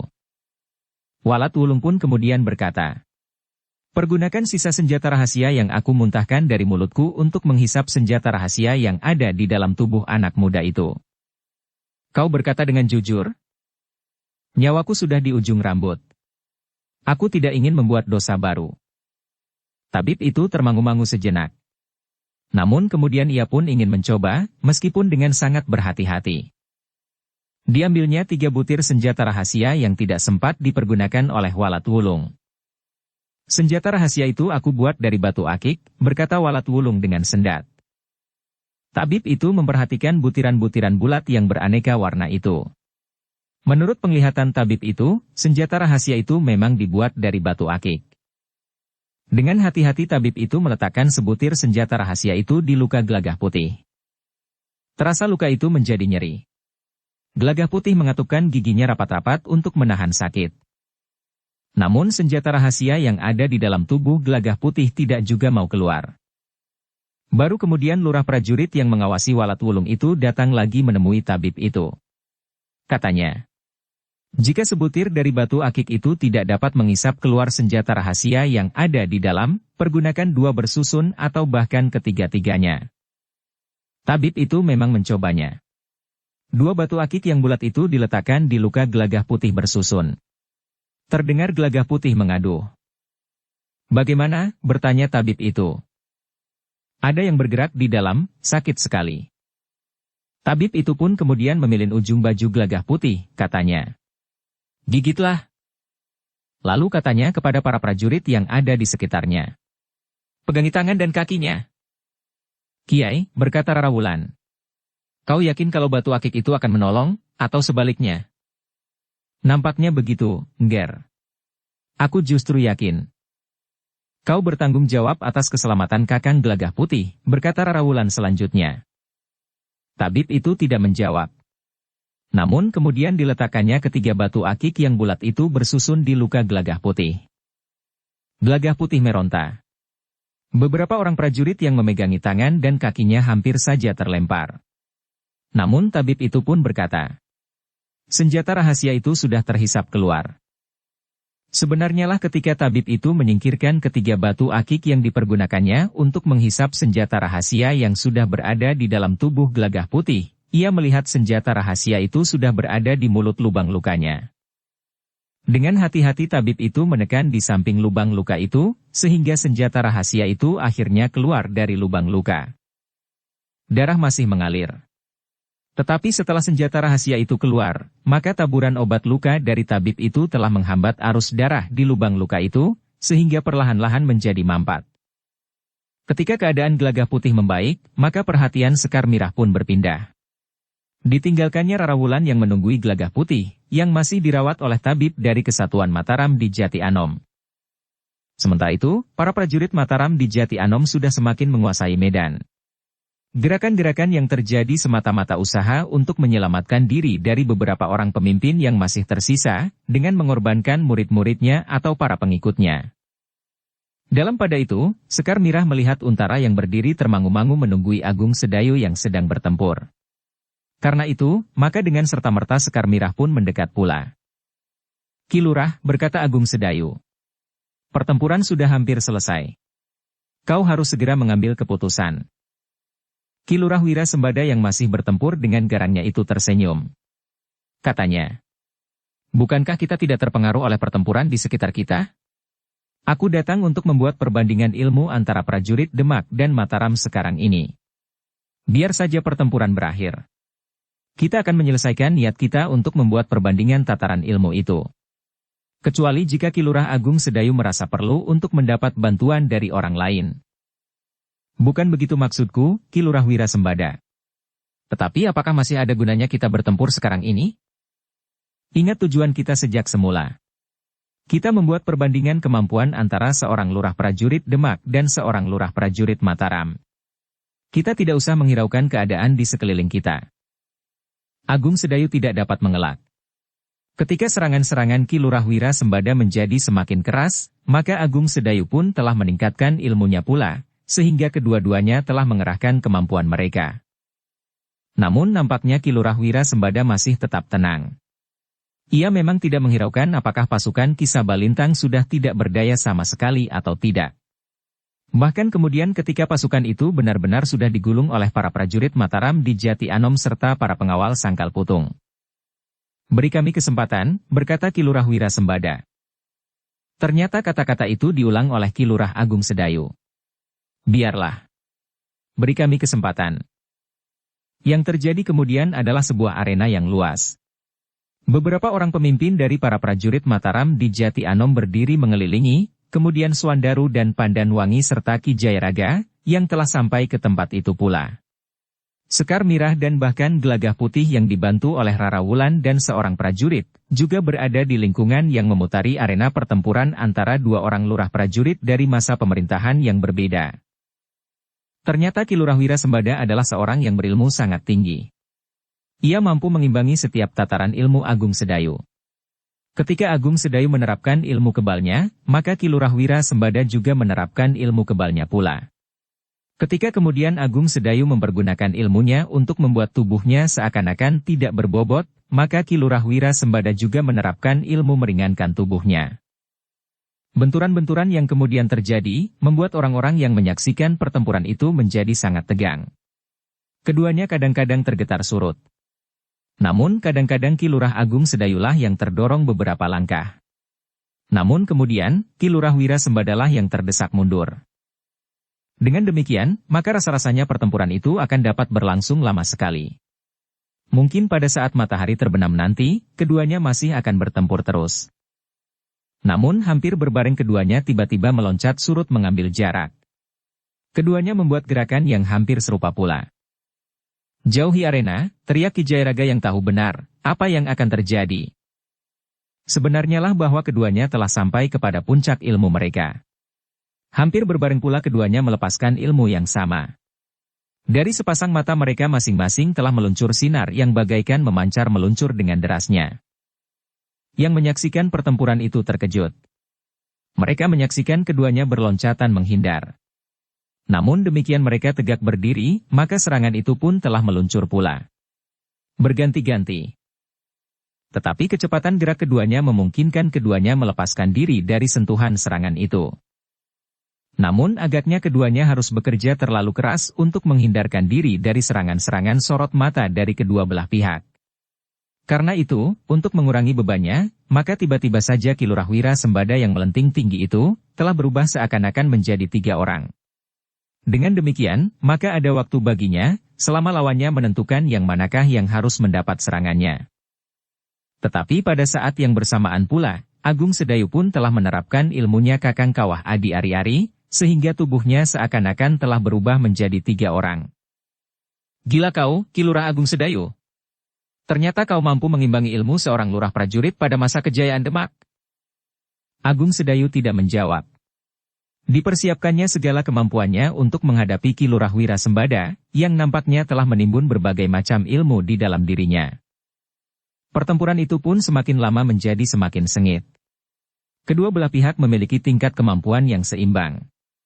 Bukan hanya pada jenis ilmunya, tetapi juga pada bobotnya. Serangan-serangan yang datang meluncur dengan cepat.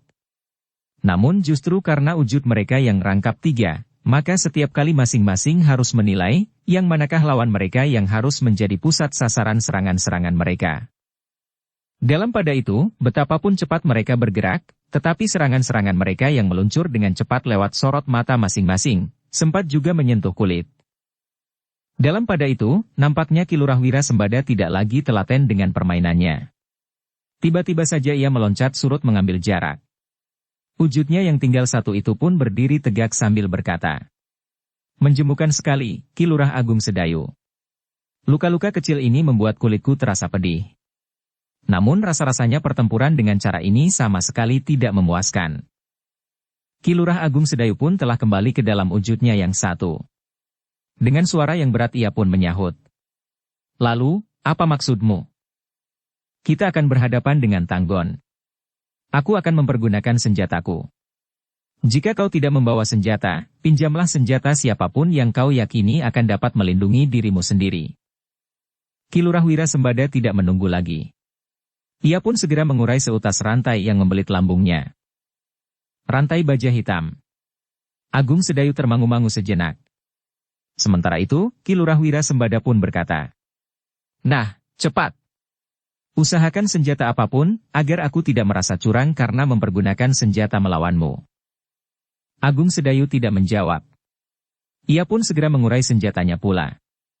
Cambuknya yang membelit lambung di bawah bajunya. Ki Lurah Wirasembada terkejut. Hampir di luar sadarnya ia berdesis, "Cambuk itu, kaukah yang sekarang mewarisinya?" Ki Lurah Agung Sedayu termangu-mangu sejenak. Kemudian ia pun menjawab, "Jika yang kau maksud perguruan orang bercambuk, salah seorang pewarisnya adalah aku." "Bagus," berkata Ki Lurah Wirasembada. "Aku ingin tahu, kau berada di tataran yang mana?" Agung Sedayu tidak menjawab. Tetapi ia pun menghentakkan cambuknya sendal pancing. Suaranya menggelegar seperti ledakan guruh di langit. Ki Lurah Wirasembada tiba-tiba saja tertawa berkepanjangan sambil berkata, "Itukah tataran kemampuanmu yang mengaku mewarisi cambuk dari perguruan orang bercambuk?" Namun demikian mulut Ki Lurah Wirasembada itu terkatup, Agung Sedayu sekali lagi menghentakkan cambuknya. Sama sekali tidak menimbulkan bunyi. Namun terasa bagi mereka yang berilmu tinggi, betapa getar kemampuan yang sangat tinggi menyusup ke dalam dada. "Kau mempermainkan aku, Ki Lurah Agung Sedayu?" "Sama sekali tidak. Aku sudah terlanjur menertawakan kemampuan ilmu cambukmu. Ternyata aku keliru. Bukankah kau sengaja mempermalukan aku? Jika demikian, aku minta maaf." Ki Lurah Wirasembada termangu-mangu sejenak. Namun kemudian ia pun berkata, "Sikapmu itu sangat menarik, Ki Lurah. Jika saja kita dapat bersama-sama dalam satu kesatuan, kita berdua akan dapat membersihkan lawan yang betapapun kuatnya dan dari manapun datangnya." "Itu sikap yang berlebihan, Ki Lurah Wirasembada." "Ya. Sikap sombong dan tinggi hati. Sekarang, apa yang akan kita lakukan?" Ki Lurah Wirasembada itu termangu-mangu. Dalam pada itu, orang-orang yang berdiri di seputar arena menjadi semakin tegang. Suandaru berdiri dengan jantung yang berdebaran. Kenapa sebelumnya ia tidak pernah melihat Agung Sedayu bertempur seperti itu? Jika saja ia pernah melihatnya, maka ia tidak akan pernah merendahkannya dan menganggap saudara tua seperguruannya itu malas dan tidak mau memperdalam ilmunya. Bahkan Suandaru sering mengguruinya dengan sikap yang sangat dungu. Kenapa Kakang Agung Sedayu selalu mengiyakan saja? Pertanyaan itu telah bergejolak di dalam dadanya. Kalau saja ia tidak sedang dalam tugas yang sama-sama diemban waktu itu, ia tentu sudah menyembunyikan wajahnya di rumahnya. Dalam pada itu, Ki Lurah Wirasembada dan Ki Lurah Agung Sedayu pun sudah mempersiapkan diri sepenuhnya dengan senjata masing-masing. Suasana yang tegang itu pun menjadi semakin mencengkam. Ketika rantai baja hitam Ki Lurah Wira Sembada mulai bergetar, maka Agung Sedayu pun mulai menggerakkan ujung juntai cambuknya. Sejenak kemudian, maka pertempuran pun telah menyala kembali. Rantai baja hitam di tangan Ki Lurah Wira Sembada itu pun terayun-ayun mengerikan. Sementara cambuk Agung Sedayu pun berputaran pula. Nampaknya keduanya memang lebih mantap bertempur dengan mempergunakan senjata andalan masing-masing. Mereka saling menyerang, saling menghindar dan sekali-sekali terdengar desah perlahan. Ujung-ujung senjata mereka itu pun sempat juga menyentuh meskipun segores kecil kulit mereka, sehingga darah pun mulai mengembun. Jika saja keduanya tidak melapisi diri mereka dengan ilmu kebal, maka luka-luka telah menganga di tubuh mereka. Orang-orang yang menyaksikan pertempuran itu menjadi pening. Mereka melihat dua bayangan yang berputaran. Kadang-kadang bagaikan berkejaran, saling mendesak. Namun kemudian masing-masing meloncat surut mengambil jarak. Semakin lama Swandaru pun merasa semakin kecil. Betapa ia pernah menganggap bahwa ilmunya jauh lebih tinggi dari ilmu saudara tua seperguruannya itu. Sementara itu, getar hentakan senjata mereka telah menggetarkan pepohonan, merontokkan daun-daunnya. Bahkan mematahkan dahan-dahannya yang tersentuh ayunan senjata kedua orang lurah prajurit yang sedang bertempur dalam puncak ilmu mereka. Pertempuran itu memang berlangsung lama. Keduanya telah terluka di beberapa tempat. Hanya karena perlindungan ilmu kebal masing-masing, maka kulit daging mereka tidak terkelupas sampai ke tulang. Namun ketika matahari menjadi semakin rendah, Ki Lurah Wira Sembada pun telah meloncat mengambil jarak. Diangkatnya sebelah tangannya sambil berkata, "Tunggu. Tunggu, Agung Sedayu." Agung Sedayu masih sempat mengendalikan dirinya. Ia pun kemudian berhenti menyerang dan berdiri tegak beberapa langkah di hadapan Ki Lurah Wira Sembada. Namun Agung Sedayu masih tetap berhati-hati. Mungkin Ki Lurah Wira Sembada itu menyerangnya dengan tiba-tiba. Namun ternyata Ki Lurah itu pun bertanya kepada Agung Sedayu. "Ini hari apa, Agung Sedayu?" Agung Sedayu masih harus mengingat-ingat. Namun terdengar seseorang di luar arena berkata, "Hari Rabu." "Rabu apa?" "Rabu Pon." "Jadi kita bertempur mulai Selasa Pahing, Ki Lurah Agung Sedayu." "Iya, Ki Lurah. Kita sekarang sudah berada di awal hari Rabu Pon, setelah lewat tengah hari." Ki Lurah Wira Sembada menarik nafas dalam-dalam. Katanya, "Kau benar Ki Lurah. Aku sudah terlalu tua untuk melawanmu. Kau adalah bibit yang masih segar, yang masih mempunyai masa depan yang panjang." Ki Lurah Agung Sedayu termangu-mangu sejenak. Dipandanginya Ki Lurah Wira Sembada yang telah menjadi lurah prajurit sejak Demak masih berdiri. Tiba-tiba Agung Sedayu melihat perubahan yang terjadi pada Ki Lurah Wira Sembada. Ki Lurah itu menjadi terengah-engah. Nafasnya bagaikan akan terputus di kerongkongan. "Apakah mataku menjadi kabur?" bertanya Agung Sedayu kepada diri sendiri. Sesaat sebelumnya ia melihat Ki Lurah Wira Sembada itu bertempur dengan tegarnya. Meloncat-loncat, melenting tinggi, berputar di udara sambil memutar rantai baja hitamnya. Namun tiba-tiba saja Ki Lurah Wira Sembada itu menjadi seperti seorang kakek tua yang baru saja berlari-lari diburu anjing. "Ki Lurah Agung Sedayu," berkata Ki Lurah Wira Sembada. "Kemarilah. Mendekatlah." Agung Sedayu menjadi ragu-ragu. Namun kemudian ia melangkah mendekat, ketika Ki Lurah Wira Sembada kemudian terduduk sambil melepaskan rantai baja hitamnya. "Ya, Ki Lurah," desis Agung Sedayu. "Ternyata kau seorang lurah prajurit yang luar biasa. Ilmumu mampu mengimbangi ilmuku. Bahkan ternyata selisih umur kita telah memaksa aku harus tunduk kepadamu." "Maksud Ki Lurah?" "Aku menyerah." "Baiklah, Ki Lurah. Ki Lurah akan diperlakukan dengan baik oleh para prajurit Mataram." Tetapi di sela-sela nafasnya yang terengah-engah Ki Lurah Wira Sembada berkata, "Perlakukan aku wajar-wajar saja. Sebagaimana seorang prajurit yang gugur di pertempuran." Tetapi Ki Lurah tidak gugur. "Nafasku sudah akan putus. Selain itu, waktuku memang sudah sampai. Aku mampu mempertahankan wujudku untuk tetap nampak muda. Tetapi aku tidak dapat mempertahankan umurku yang merambat semakin tua. Sekarang waktunya memang sudah sampai, Ki Lurah. Tolong, berikan tanganmu kepadaku." "Untuk apa, Ki Lurah?" "Yakinkan dirimu, bahwa aku bermaksud baik." Agung Sedayu masih saja ragu-ragu, sehingga Ki Lurah Wirasembada itu pun berkata sekali lagi. Berikan telapak tanganmu, Ki Lurah. Agung Sedayu masih tetap berdiri tegak. Sementara itu, Ki Lurah Wirasembada yang terduduk itu nampak menjadi semakin lemah. Dengan sorot matanya yang menjadi sayu, Ki Lurah Wirasembada itu memandang Agung Sedayu dengan penuh harap. Katanya, Ki Lurah, jangan sia-siakan permintaanku yang terakhir. Ulurkan telapak tanganmu. Ki Lurah Agung Sedayu tidak dapat menolak. Ia pun melangkah mendekat. Diulurkannya tangannya menjangkau tangan Ki Lurah Wirasembada, yang dengan susah payah diangkatnya. Tiba-tiba saja Ki Jaraga dan Sekar Mirah bergeser mendekat. Demikian pula beberapa orang yang lain. Mereka masih saja curiga bahwa lawan Agung Sedayu itu akan berbuat curang. Dalam pada itu, demikian tangan Agung Sedayu menjangkau tangan Ki Lurah Wirasembada, terasa getaran yang kuat serasa mengalir dari tubuh yang lemah itu ke tubuh Agung Sedayu.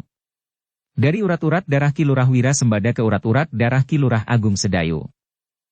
Hampir di luar sadarnya ketika Ki Lurah Agung Sedayu pun kemudian duduk di sebelah Ki Lurah Wirasembada yang masih memegangi tangan Ki Lurah Agung Sedayu.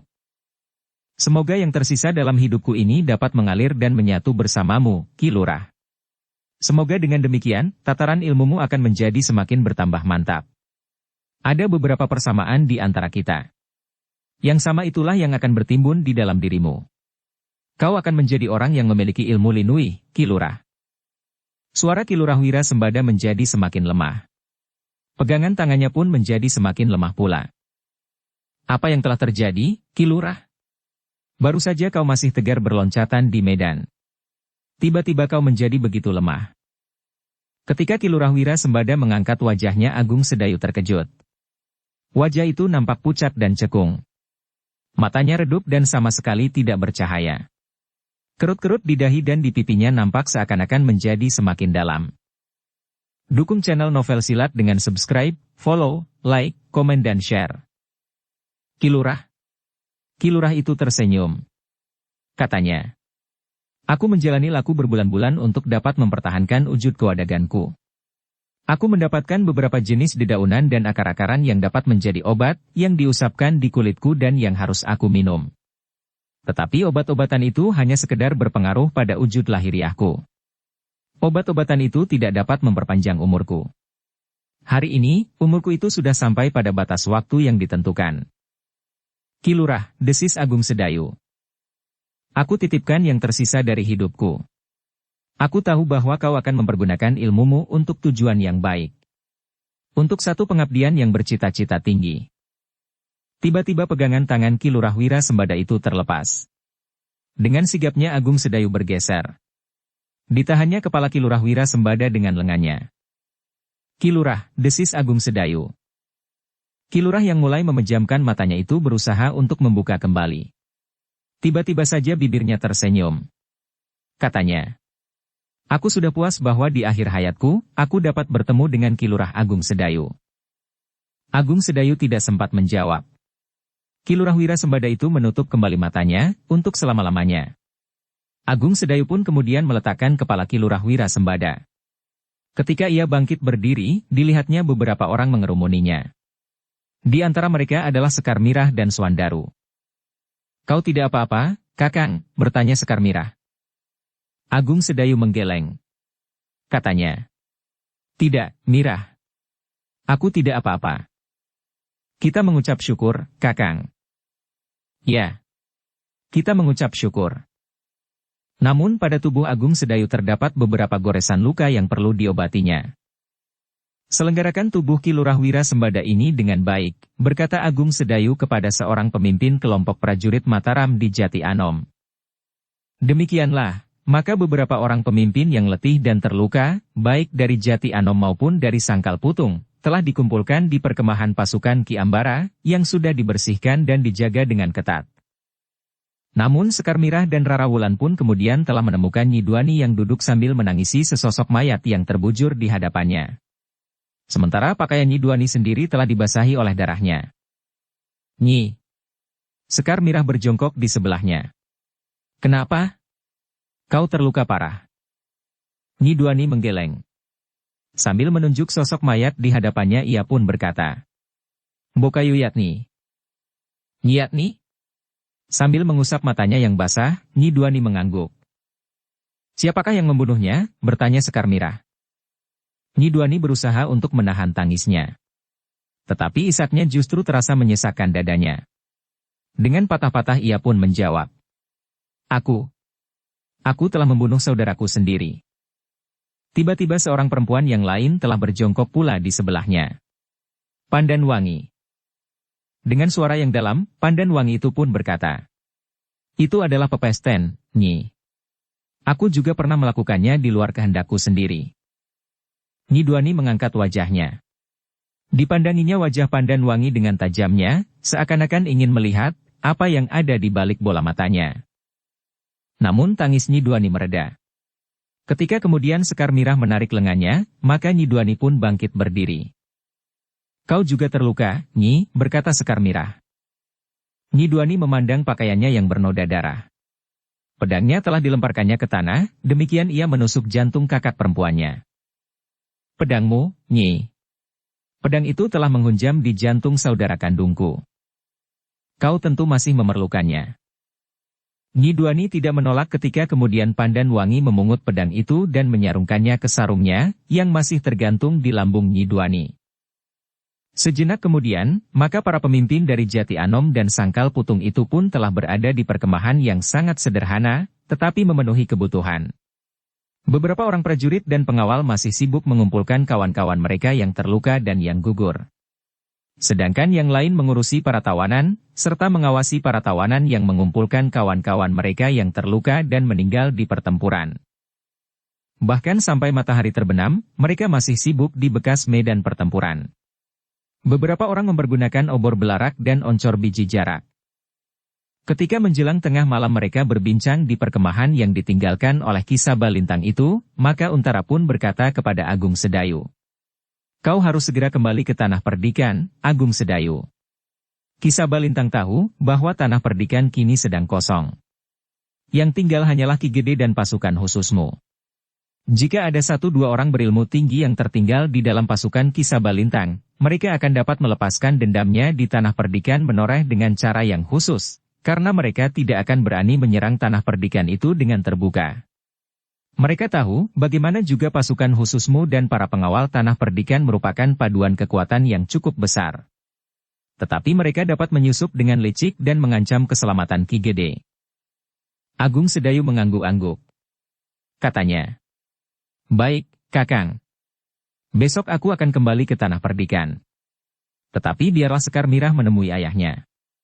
Demikian pula yang lain, akan pergi bersama kami.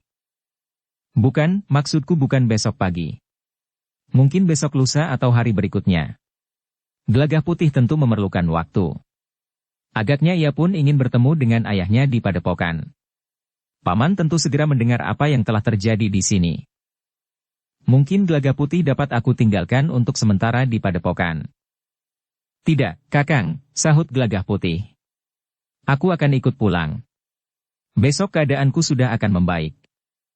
Agung Sedayu menarik nafas dalam-dalam. Dipandanginya Empu Isanata dan Nyi Duani yang juga terluka. Namun ia tidak mengatakan apa-apa. Menjelang dini hari, maka mereka pun telah dipersilakan untuk beristirahat di tempat yang sangat sederhana.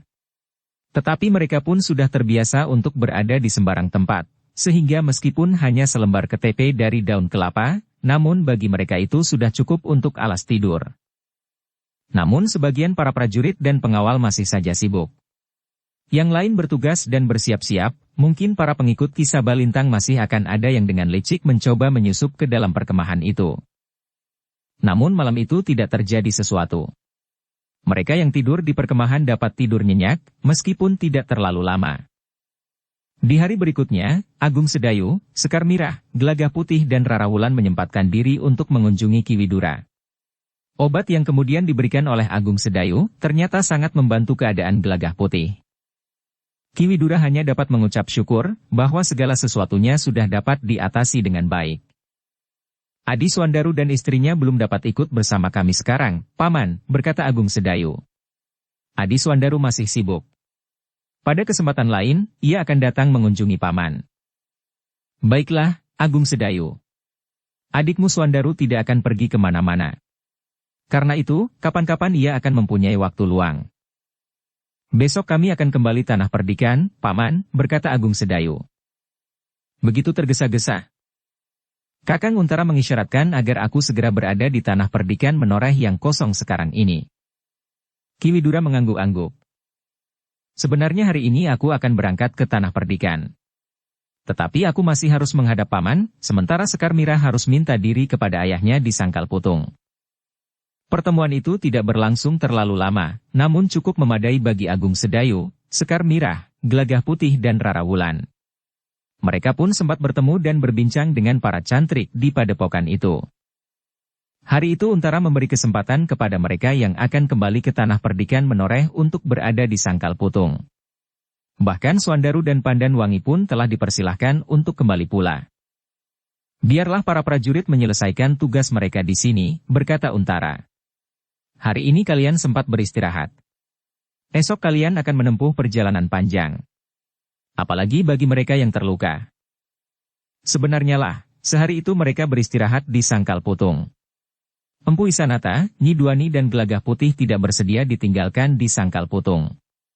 Meskipun mereka terluka, tetapi mereka merasa sanggup untuk menempuh perjalanan ke tanah perdikan menoreh, asal mereka tidak berpacu dengan waktu. Besok kita berangkat pagi-pagi sekali, berkata Agung Sedayu. Selagi udara masih segar. Di Sangkal Putung, mereka yang terluka mendapat perawatan sebaik-baiknya. Bukan saja obat bagi luka-luka mereka, tetapi mereka juga minum obat untuk meningkatkan daya tahan tubuh mereka, agar mereka tidak menjadi sangat latih di perjalanan esok. Seperti yang direncanakan, maka sebelum matahari terbit, semuanya sudah siap untuk berangkat. Ternyata Untara pun menyempatkan diri untuk hadir di Sangkal Putung, melepas kepergian beberapa orang yang akan kembali ke tanah perdikan, setelah menunaikan kewajiban mereka yang mendebarkan di sisi utara hutan Lemah Cengkar. Sebelum berangkat, dalam kesempatan tersendiri, Swandaru telah mengakui segala perbuatannya kepada Agung Sedayu. Hampir saja ia terjerumus ke dalam jurang kenistaan yang paling dalam. Bukan saja di hadapan Mataram dan di hadapan saudara tuanya, tetapi lebih dari itu, di hadapan penciptanya. Mereka memanfaatkan kelemahanmu, Adi Swandaru, berkata Agung Sedayu. Iya, Kakang. Ingat itu. Kau tidak boleh terperosok ke dalam lubang yang sama. Aku mengerti, Kakang. Hari itu, sebelum matahari terbit, maka sebuah iring-iringan kecil telah meninggalkan Sangkal Putung. Mereka dilepas di regol padukuhan induk oleh Ki Demang, Swandaru, Pandan Wangi, Untara, Sabung Sari dan beberapa orang pemimpin yang lain. Kalian tidak usah berpacu di sepanjang jalan. Tidak ada yang akan memberikan hadiah kepada yang menang. Kalian harus ingat kepada mereka yang terluka, berkata Untara. Keadaanku sudah berangsur baik, Kakang, sahut Gelagah Putih. Untara tersenyum. Katanya. Salamku kepada Ki Gede di tanah perdikan menoreh. Iring-iringan itu memang tidak terlalu cepat bergerak. Kuda-kuda mereka berlari-lari kecil menyusuri jalan-jalan bulak. Rumputan yang tumbuh di tanggul parit masih basah oleh embun yang turun di dini hari. Di sepanjang jalan mereka sempat mendengar kicau burung-burung liar yang bertengger di pepohonan, menyongsong terbitnya matahari. Iring-iringan kecil itu melintas di beberapa padukuhan yang masih kelihatan sepi. Namun beberapa orang telah turun ke jalan untuk pergi ke pasar. Yang lain nampak menyapu halaman, sedang di sana-sini terdengar senggot timba yang berderit. Perjalanan iring-iringan beberapa orang berkuda itu memang cukup panjang. Sementara itu, Agung Sedayu berniat untuk singgah di Mataram, sekaligus memberikan laporan apa yang telah terjadi di sisi utara hutan Lemah Cengkar, tidak terlalu jauh dari Jati Anom itu. Meskipun Agung Sedayu pun yakin bahwa Untara tentu sudah mengirimkan penghubung untuk menyampaikan laporan itu. Kesempatan beristirahat bagi mereka yang terluka, berkata Agung Sedayu di dalam hatinya. Dalam pada itu, iring-iringan itu pun semakin lama menjadi semakin jauh dari Sangkal Putung. Matahari yang kemudian terbit, perlahan-lahan telah memanjat langit. Semakin lama semakin tinggi. Keringat mulai mengalir di tubuh orang-orang yang menunggang kuda itu. Terasa panasnya matahari semakin menyengat kulit. Ketika mereka sampai ke Kali Opak, arus Kali Opak tidak terlalu deras, sehingga mereka dapat langsung menyeberang dengan hati-hati. Pada saat-saat tertentu Kali Opak tidak dapat diseberangi. Mereka harus mempergunakan rakit bambu untuk menyeberang. Tetapi pada saat-saat yang lain, mereka dapat menyeberanginya begitu saja. Beberapa ratus patok dari Kali Opak, iring-iringan itu pun berhenti di sebuah kedai yang cukup besar. Mereka juga memberi kesempatan kepada kuda-kuda mereka untuk beristirahat, meskipun kuda-kuda itu tidak berlari kencang. Kehadiran mereka, beberapa orang bersama-sama ke dalam kedai itu, agaknya memang menarik perhatian beberapa orang. Tetapi karena mereka yang datang bersama-sama itu bersikap biasa-biasa saja, maka orang-orang yang lebih dahulu berada di kedai itu pun tidak menghiraukan mereka lagi.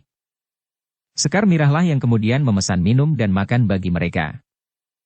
Beberapa saat lamanya mereka beristirahat. Kuda-kuda mereka pun mendapat minum dan makan pula. Baru setelah mereka tidak lagi merasa haus dan lapar, maka mereka pun minta diri kepada pemilik kedai itu. Empu Isanata, Nyi Duani dan Gelagah Putih sudah nampak lebih baik. Bahkan Gelagah Putih rasa-rasanya tidak lagi sedang terluka. Meskipun lubang di pundaknya itu masih terasa sakit, tetapi sudah menjadi jauh lebih baik dari saat sebuah batu akik menembus masuk ke dalamnya. Batu akik itu aku simpan dengan baik, berkata Gelagah Putih.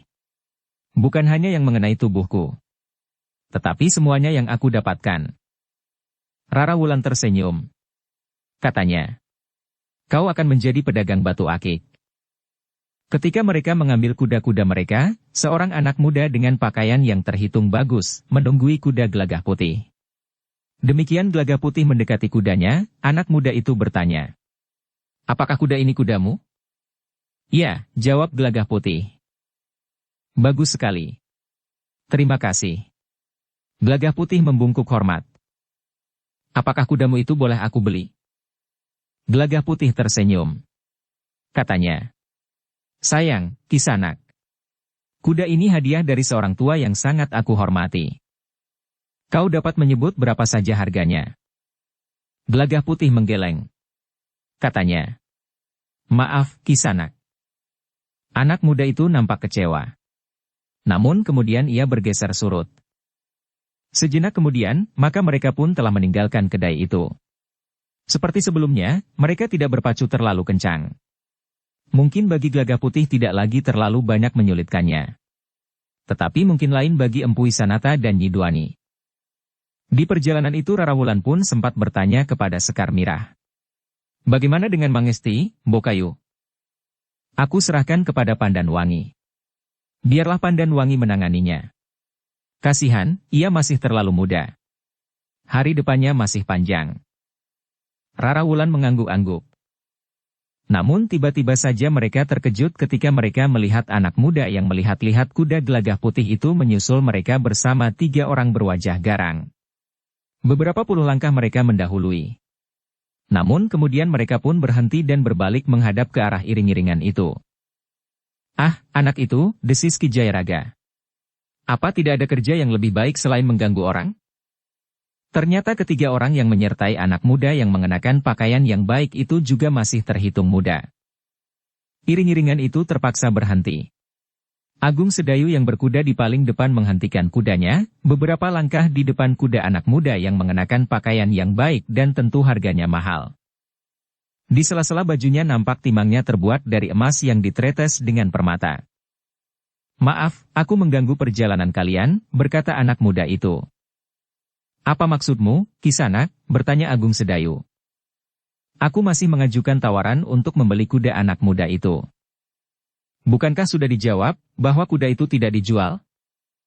Tentu ada harganya, berkata anak muda yang berpakaian mahal itu. Berapapun kau sebut harganya, aku akan membayarnya. Agung Sedayu termangu-mangu sejenak. Namun jawabnya kemudian.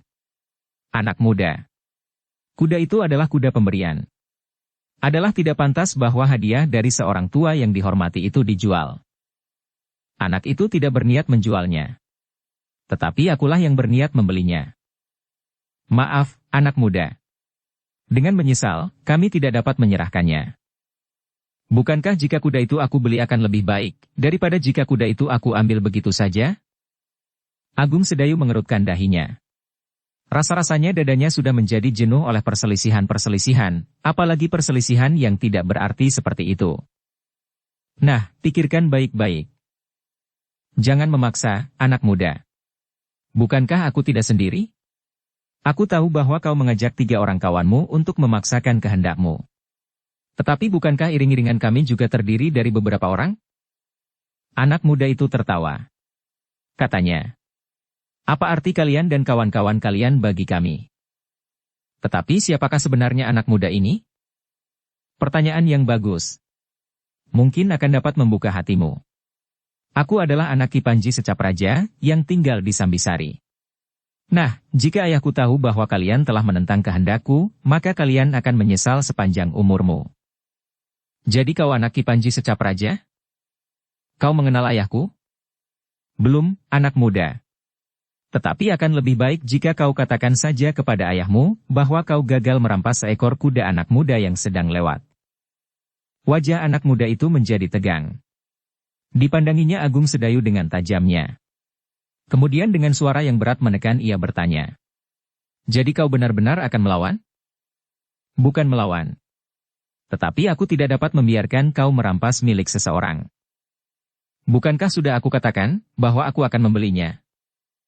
Tetapi kuda itu tidak dijual. Baik. Jika demikian aku memang harus merampasnya. Tetapi aku tidak perlu menyampaikan kepada ayah. Apa yang dapat aku lakukan sendiri, akan aku lakukan. Anak muda. Aku ingin memberitahukan kepadamu bahwa aku adalah seorang prajurit. Karena itu, aku ingin memperingatkan kepadamu, jangan kau lakukan. Setiap orang dapat mengaku dirinya prajurit. Agung Sedayu pun menyingkapkan baju dan memperlihatkan timang yang dikenakannya. Katanya, meskipun aku tidak mengenakan pakaian seorang prajurit, tetapi jika kau anak seorang Panji, kau tentu dapat mengenali bentuk timang seperti ini. Ayahmu pun tentu sering mengenakannya pula. Anak muda itu mengerutkan dahinya. Katanya, persetan dengan kau. Aku seorang lurah prajurit. Bersamaku adalah para petugas sandi yang sedang menjalankan tugasnya. Jika kau memaksa diri untuk mencoba merampas kuda anak muda itu, maka meskipun kau berempat, kami akan mampu mengalahkan kalian, karena kami adalah orang-orang terlatih. Wajah anak muda itu menjadi tegang. Namun dengan geram ia berkata, jika kau memang tanggon, tunggu di sini. Aku akan memberitahukan kepada ayahku. Bagus. Aku akan menunggu. Jika kau hanya seorang lurah prajurit, maka dengan wewenang dan kuasa ayahku di daerah ini, kau akan dibuatnya menjadi jera. Aku akan menunggu, anak muda, tetapi jangan terlalu lama. Katakan kepada Ki Panji Secapraja bahwa seorang lurah prajurit sedang menunggunya untuk melaporkan tindakan anaknya yang tidak terpuji. Persetan kau, Ki Lurah, geram anak muda itu. Kemudian anak muda itu pun berpaling kepada 3 orang kawannya. Cegah mereka meninggalkan tempat ini. Aku akan memanggil ayah. Demikian anak muda itu memacu kudanya, Sekar Mirah pun berdesis. Baru saja kita beristirahat. Sekarang kita harus beristirahat lagi. Bahkan Sekar Mirah pun telah meloncat turun dari kudanya. Demikian pula Rara Wulan, dan bahkan Gelagah Putih dan yang lain-lain. Empu Isanata dan Nyi Duani pun telah turun pula dan duduk di tanggul parit, di pinggir jalan. 3 orang anak muda yang mengawasi mereka memang merasa heran, bahwa di antara mereka sama sekali tidak nampak kegelisahan. Mereka duduk-duduk dan berbincang-bincang seakan-akan tidak terjadi apa-apa. Namun dengan demikian ada baiknya juga bagi 3 orang itu. Orang-orang yang lewat tidak menaruh perhatian berlebihan. Mereka hanya berpaling sesaat, melihat beberapa orang berkuda sedang beristirahat dan duduk-duduk di pinggir jalan. Dalam pada itu, anak muda yang mengaku anak Ki Panji Secapraja itu pun memacu kudanya pulang. Demikian ia memasuki halaman rumahnya, maka ia pun segera meloncat turun. Dengan tergesa-gesa seorang abdi telah menyongsongnya dan menerima kudanya yang diserahkan kepadanya. Ayah ada di rumah, bertanya anak muda itu. Ada, Raden.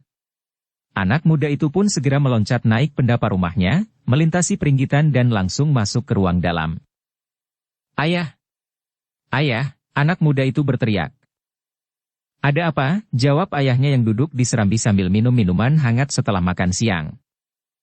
Ayah ditantang oleh seorang lurah prajurit. Hei! Duduklah. Bicaralah yang mapan.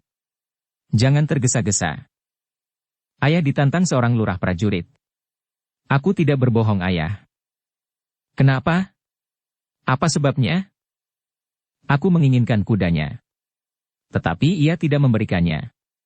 Ia mengaku seorang lurah prajurit. Ketika aku mengatakan bahwa ayahku seorang panji, ia bahkan menantang. Menantang bagaimana? Ia sama sekali tidak merasa takut, meskipun aku anak seorang panji. Tetapi kau bermaksud merampas kudanya? Aku sudah mengatakan bahwa aku akan membelinya. Kuda itu juga bukan kuda lurah prajurit itu sendiri, tetapi seorang anak muda yang kebetulan berkuda bersamanya. Bukankah aku sudah mengatakan bahwa kau tidak sepantasnya berbuat seperti itu? Jika ia berkeberatan, kau tidak boleh memaksanya. Itu tidak penting, Ayah. Yang penting lurah prajurit itu sudah berani menentang kuasa ayah di sini. Siapa nama lurah prajurit itu? Anak muda itu menggeleng. Katanya, aku tidak bertanya, Ayah. Ki Panji secap raja itu pun menarik nafas dalam-dalam. Katanya, kau tentu telah membuat ulah lagi. Bagaimanapun juga, bukankah tidak pantas jika seorang lurah prajurit berani menantang seorang Panji? Ki Panji masih duduk di tempatnya. Sementara itu Nyi Panji telah datang pula sambil bertanya. Ada apa? Seorang lurah prajurit yang lewat telah menantang kuasa yang di sini, jawab anaknya. Lurah prajurit? Apakah ia gila? Aku sudah memberitahukan kepada ayah. Kau diam saja, Ki Panji. Anakmu tentu sudah membuat perkara. Tetapi ia hanya seorang lurah, Ayah, sahut anaknya. Ki Panji, berkata Nyi Panji.